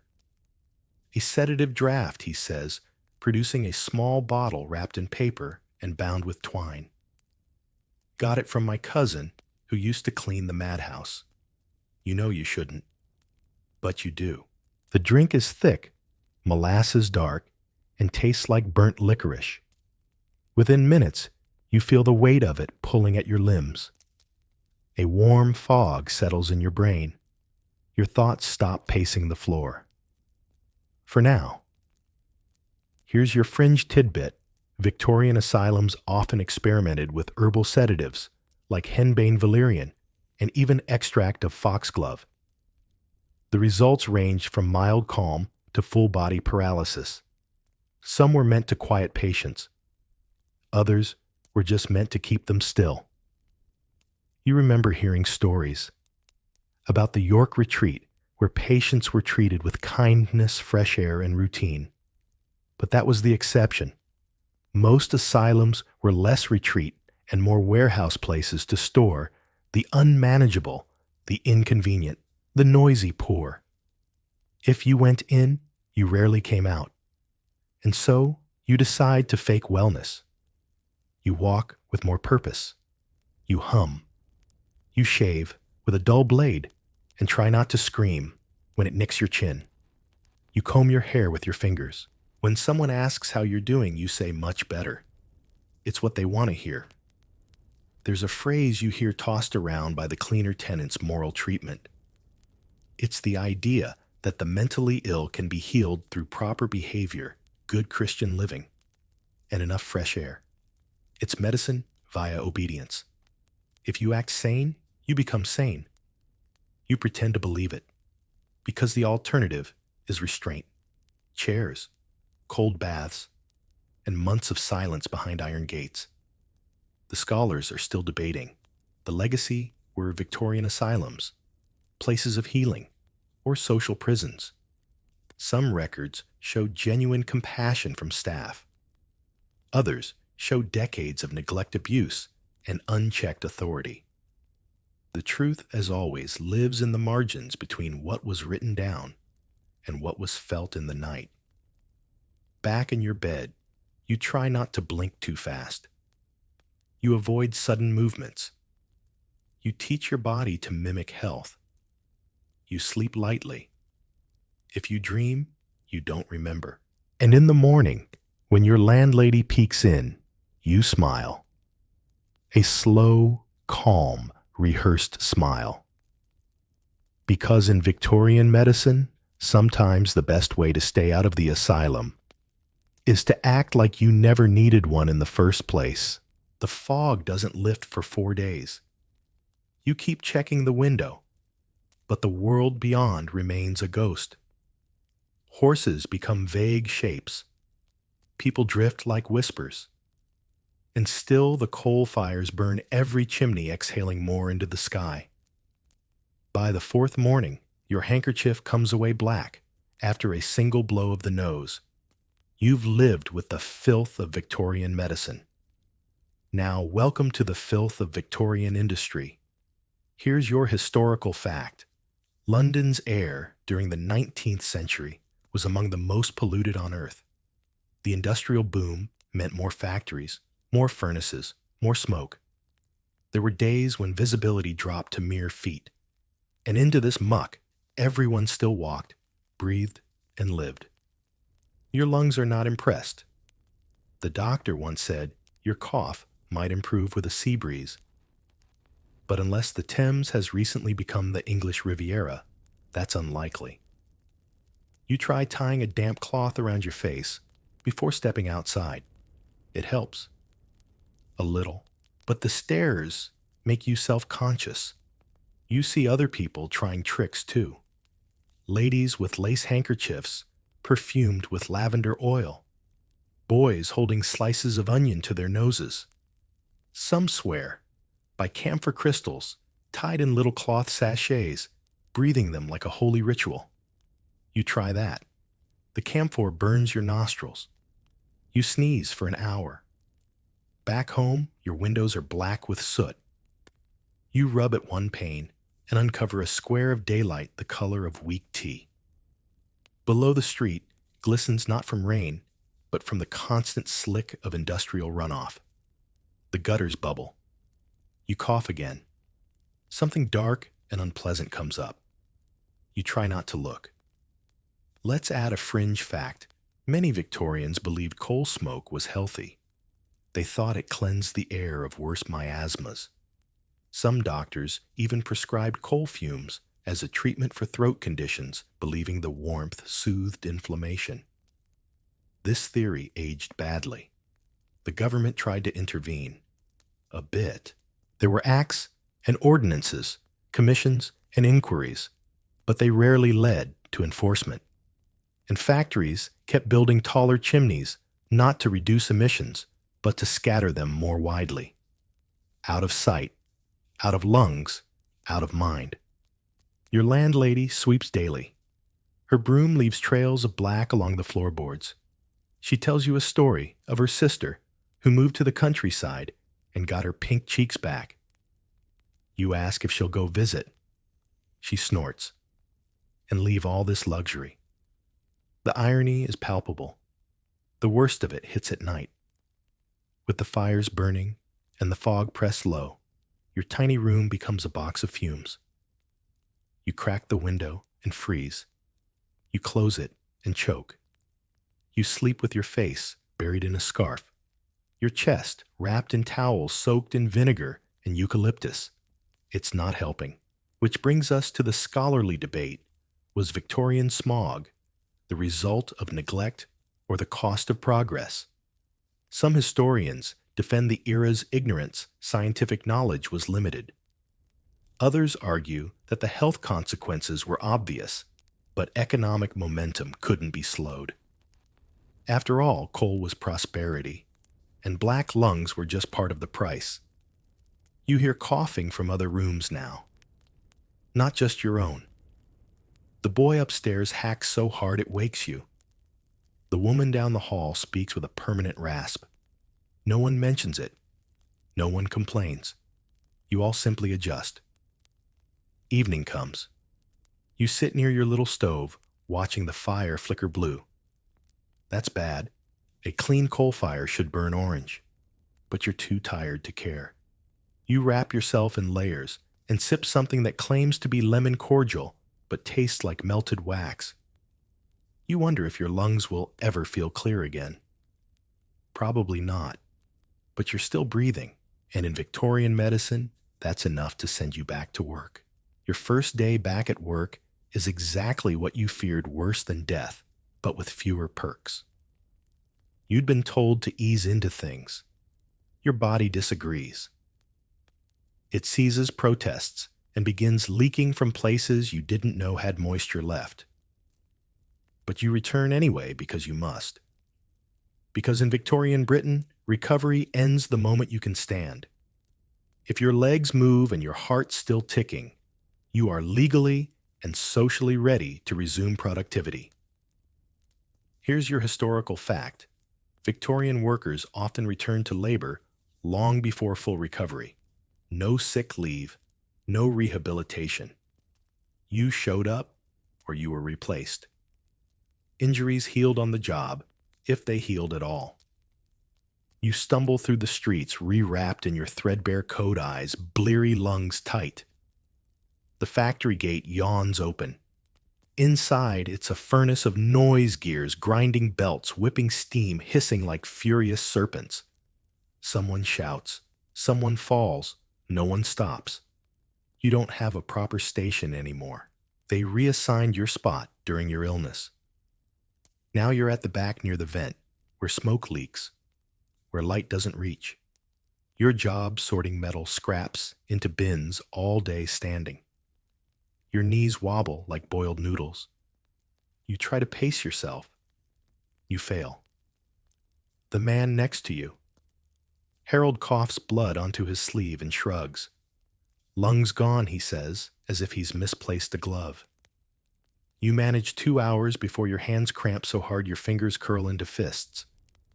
You soak them in the grimy water basin, out back more sludge than liquid. Then back to work. A supervisor passes and eyes your slouch. Tired already, he sneers. You don't answer. He moves on. Which brings us to one of Victorian medicine's dirtiest secrets. Work was often considered part of the cure. Doctors and employers alike believed idleness bred illness. A man recovering at home was shirking. A woman in bed too long was melancholic. The solution? Keep moving. Keep working. Or be discarded. Here's your fringe tidbit. Some factories employed sick wards on site, not for rest, but to isolate workers just sick enough to be contagious, yet not sick enough to stop working. These were sometimes just curtained corners or side rooms where you could cough in private while still turning bolts. You nearly collapse by midday. Elsie the nurse from your hospital days appears. Not by magic, but because she also works part-time here. Nursing doesn't pay enough, and she has 2 younger siblings. She hands you a damp cloth and something that looks vaguely edible. Eat, she says. You do. You want to thank her. You don't know how. That night you walk home slowly. Each step costs a breath. The smog hasn't lifted and you feel it lining your throat like velvet soaked in soot. You collapse into bed without removing your shoes. Your landlady peeks in. "First day back," she says. You nod. She places a cup beside you. It's warm. Not quite tea, but it's wet and sweet. You close your eyes. And this is where the scholars still argue. Did the medical establishment fail to protect laborers, or was it simply swept along by economic tide? Some blame the doctors for collusion. Others blame the factory owners. Still others say that in a system built for wealth, the poor were expected to burn out quietly quickly, without making a mess. You are burning out, but slowly. The flame flickers. Still you.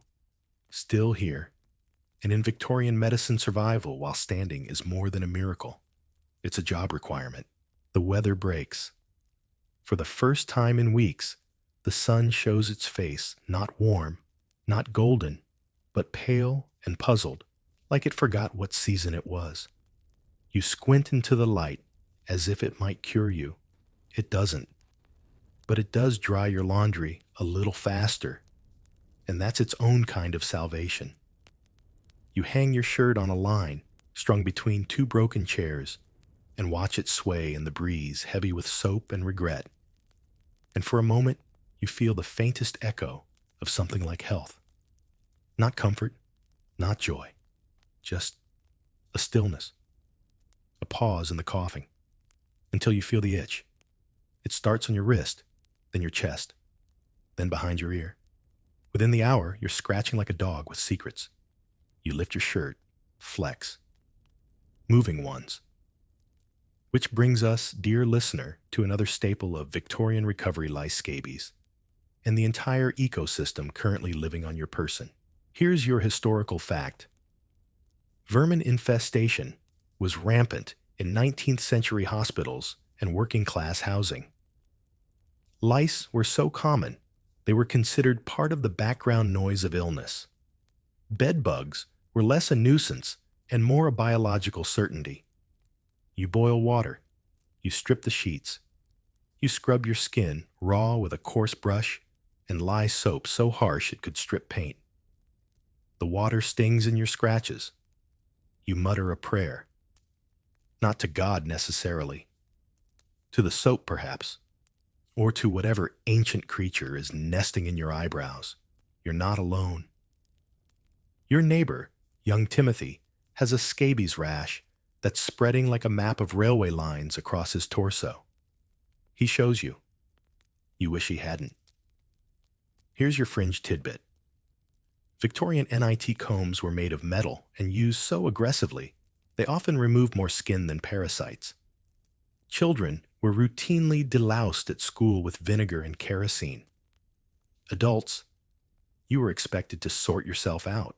There's a public wash house 2 streets over with a special pest tub. You go.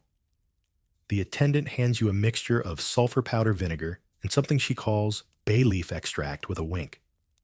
It burns. It works. Mostly. Back at home, your shirt is dry. You shake it out. Something falls. You don't look. Your mattress, though. That's another story. The stuffing is straw, or was once. Now it's more dust than fiber. You drag it into the alley and beat it with a broken chair leg until the neighbors start clapping. It's not that they disapprove, it's just been a while since they saw someone attack bedding with that much energy. Your landlady lends you a new one. Well old, but less alive. Let's talk about the scholar's view. Were parasites a failure of medicine or of infrastructure? Some say the doctors couldn't address hygiene when housing was this poor. Others argue they didn't try too focused on bandages and tonics to bother with infestations. Either way, medicine stopped at the skin, and the skin, as you now know, was already under siege. You sleep better that night, itchier, but better. The sheets are clean. The cot is firm. You've rubbed yourself in enough sulfur to fumigate a cathedral. And when you wake, you find no trails across your skin, no bites, no crawling sensation. It's the closest you've come to relief in months. You smile. Then you sneeze. Because of course you do. But the sneeze is light, manageable. And you realize something strange and delicate. This might be what passing for well feels like. Not health, not freedom from pain, but the absence of new disaster. You're not being drained, burned, scrubbed, or bled today. Today, you are clean. And in Victorian medicine, that's a near mythical state of grace. You've started walking again. Not just to the factory, but beyond it. Past the bakery with the burnt bottom loaves. Past the horse post where boys gamble with stones.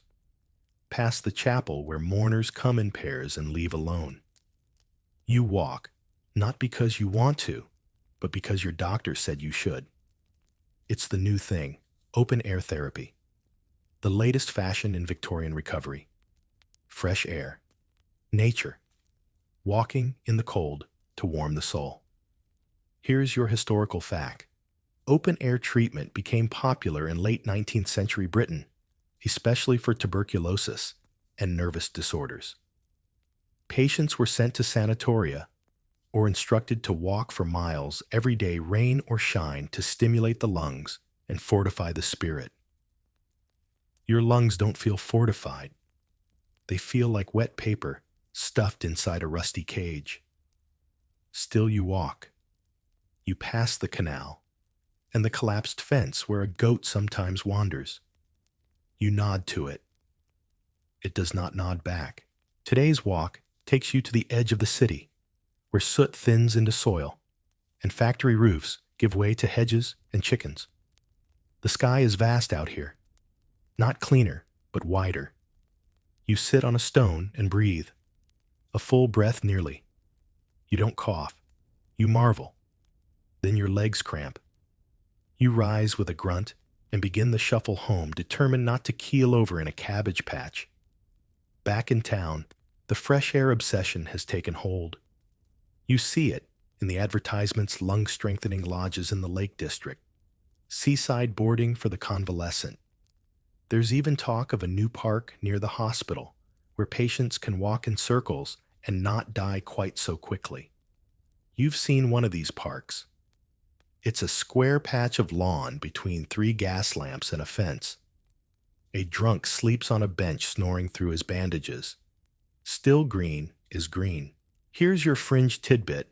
Some Victorian doctors believed forest air had medicinal properties because of the piney scent and lack of visible filth.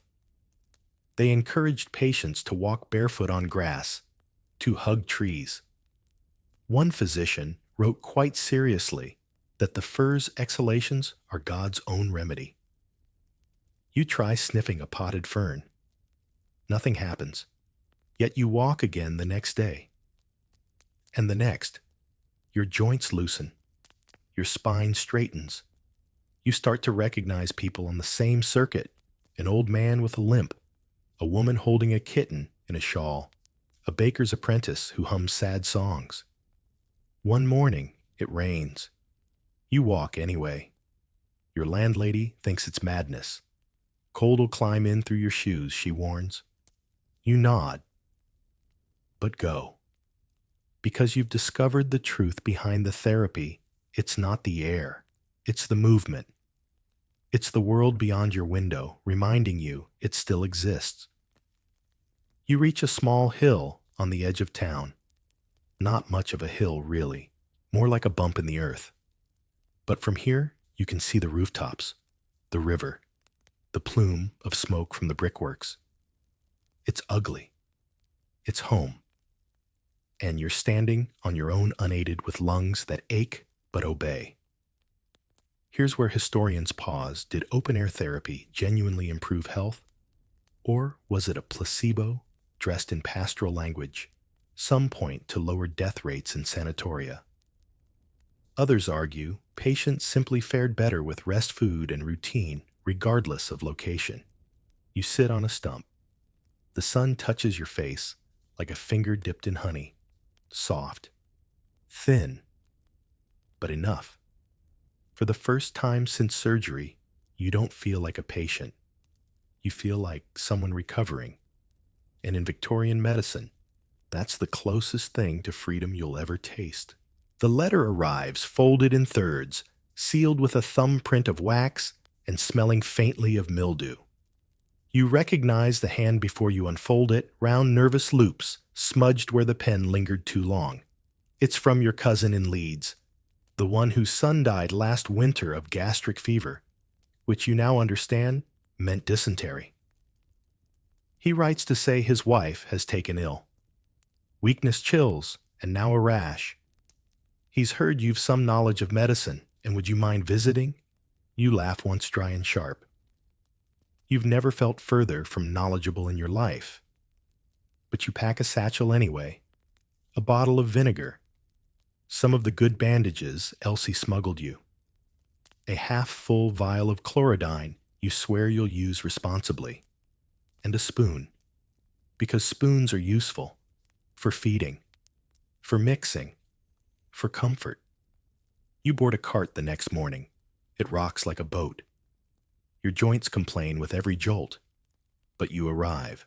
Here's your historical fact. Victorian families often relied on relatives for care before seeking physicians. Medicine was expensive.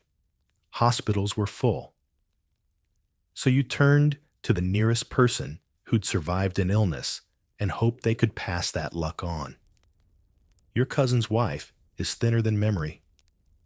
Her breath rattles. Her skin has gone blotchy with heat. The room smells of sweat and something acrid urine maybe or fear. You set to work. You mop her brow. You boil water.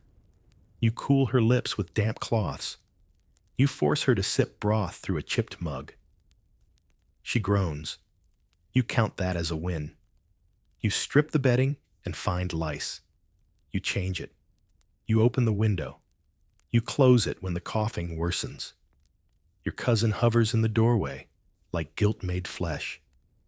She'll recover, he whispers. You want to promise something. You don't. Because you remember. You remember your own days trapped in cotton and noise. You remember the acid in your throat, the nurse's hand, the iron taste of panic. And now you're on the other side of it. Not healed, but upright. Here's your fringe tidbit. There were lay healers in Victorian communities who developed reputations for practical care people who had no training, only experience. They were often preferred over doctors, especially by the poor. Some kept ledgers, others worked by barter. A few became legends.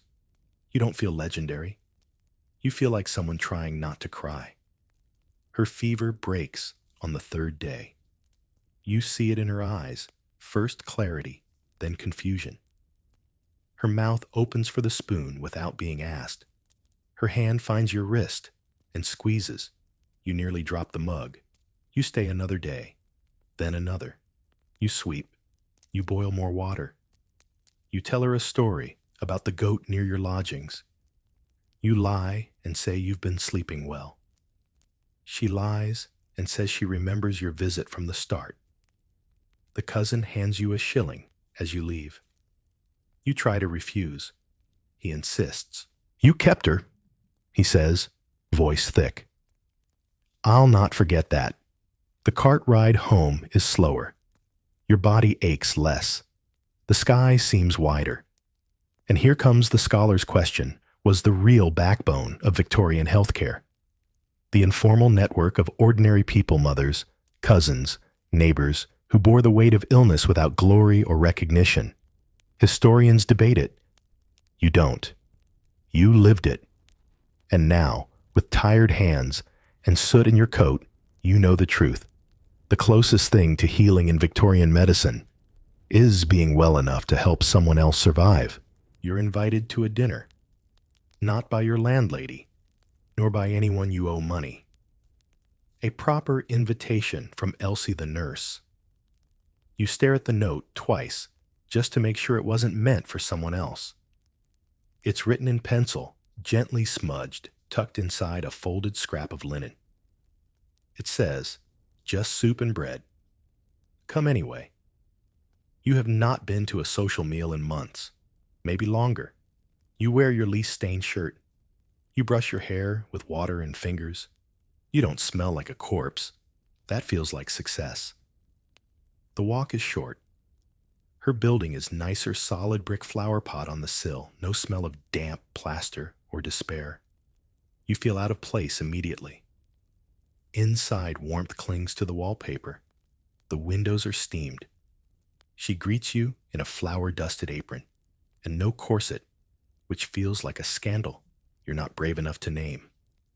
She leads you to the table. There are others. 2 fellow nurses, 1 retired schoolteacher, a boy who lost part of his hand in an iron press. They speak softly, laugh easily. No one coughs. And that's the first shock, the absence of illness. Here's your historical fact: for many Victorians, meals were functional. Bread, ale, and porridge. Rarely communal. Rarely joyful. The poor ate to survive. The ill were spoon-fed. Feasts were for the wealthy, and even then, often silent and formal. Tonight is different. The soup is barley and leek. The bread is dark coarse but warm. The butter is real. You eat slowly at first, afraid it will trigger something. It doesn't. You eat again. Then again.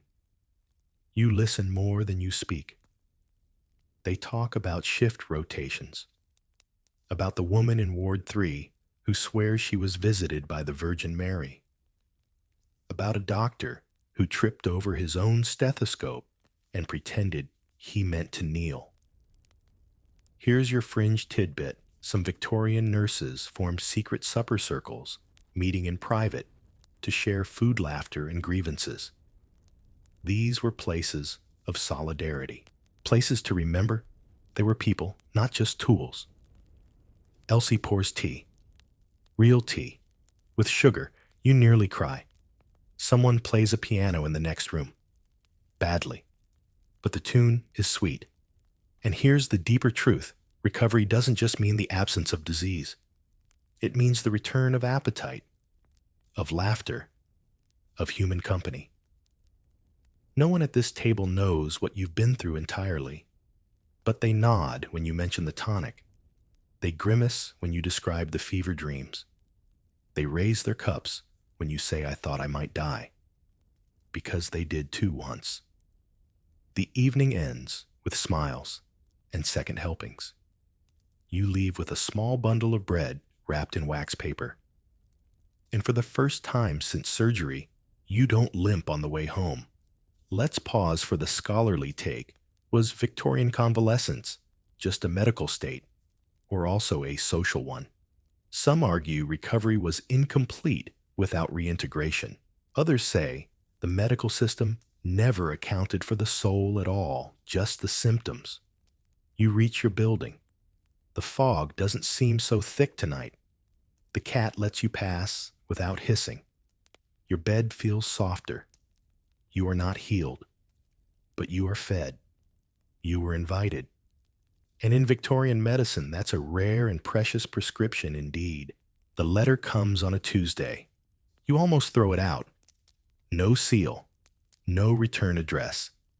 Just a plain envelope with your name written in tidy script. Inside, a note from the hospital. Your doctor, yes, that one is requesting your presence for a final evaluation. To determine long-term outcome, it reads. You mutter something impolite and tuck it in your coat. You show up 2 days later out of politeness or maybe stubbornness. The hospital hasn't changed. The same smell, bleach, and despair. The same clatter of wooden heels on stone floors. The same mix of silence and moaning that fills the air like a hymn sung underwater.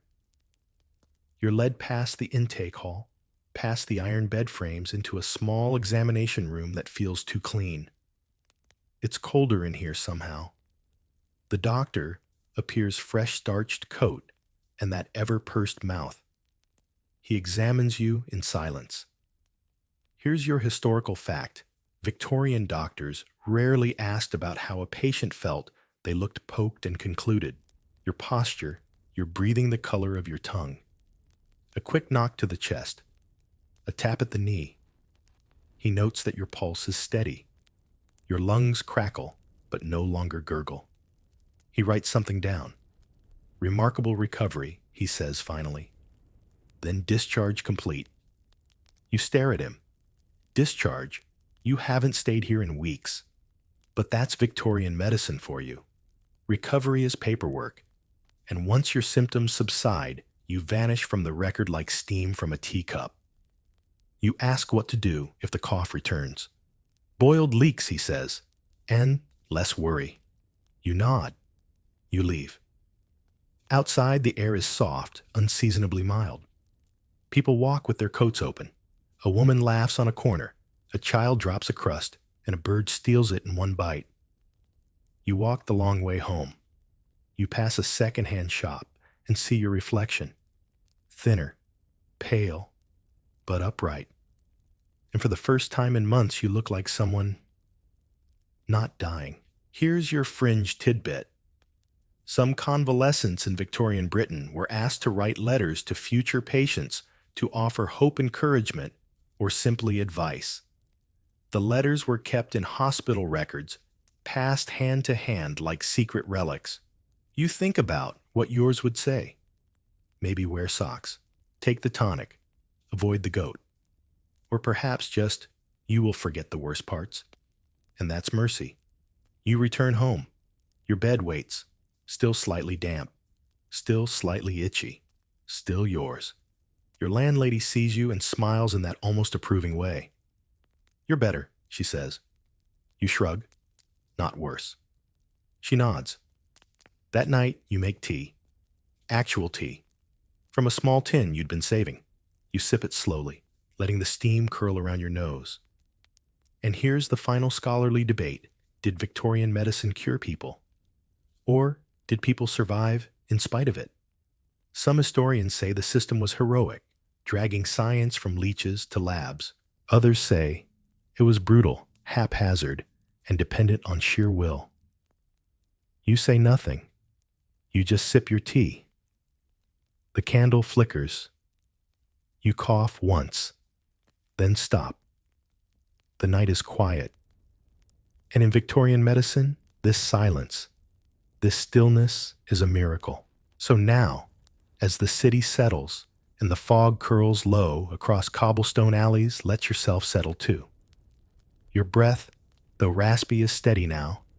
Your bones have stopped rattling. No nurse is hovering with bitter tonics. No doctor muttering Latin over your chest. Just you, whole enough to rest.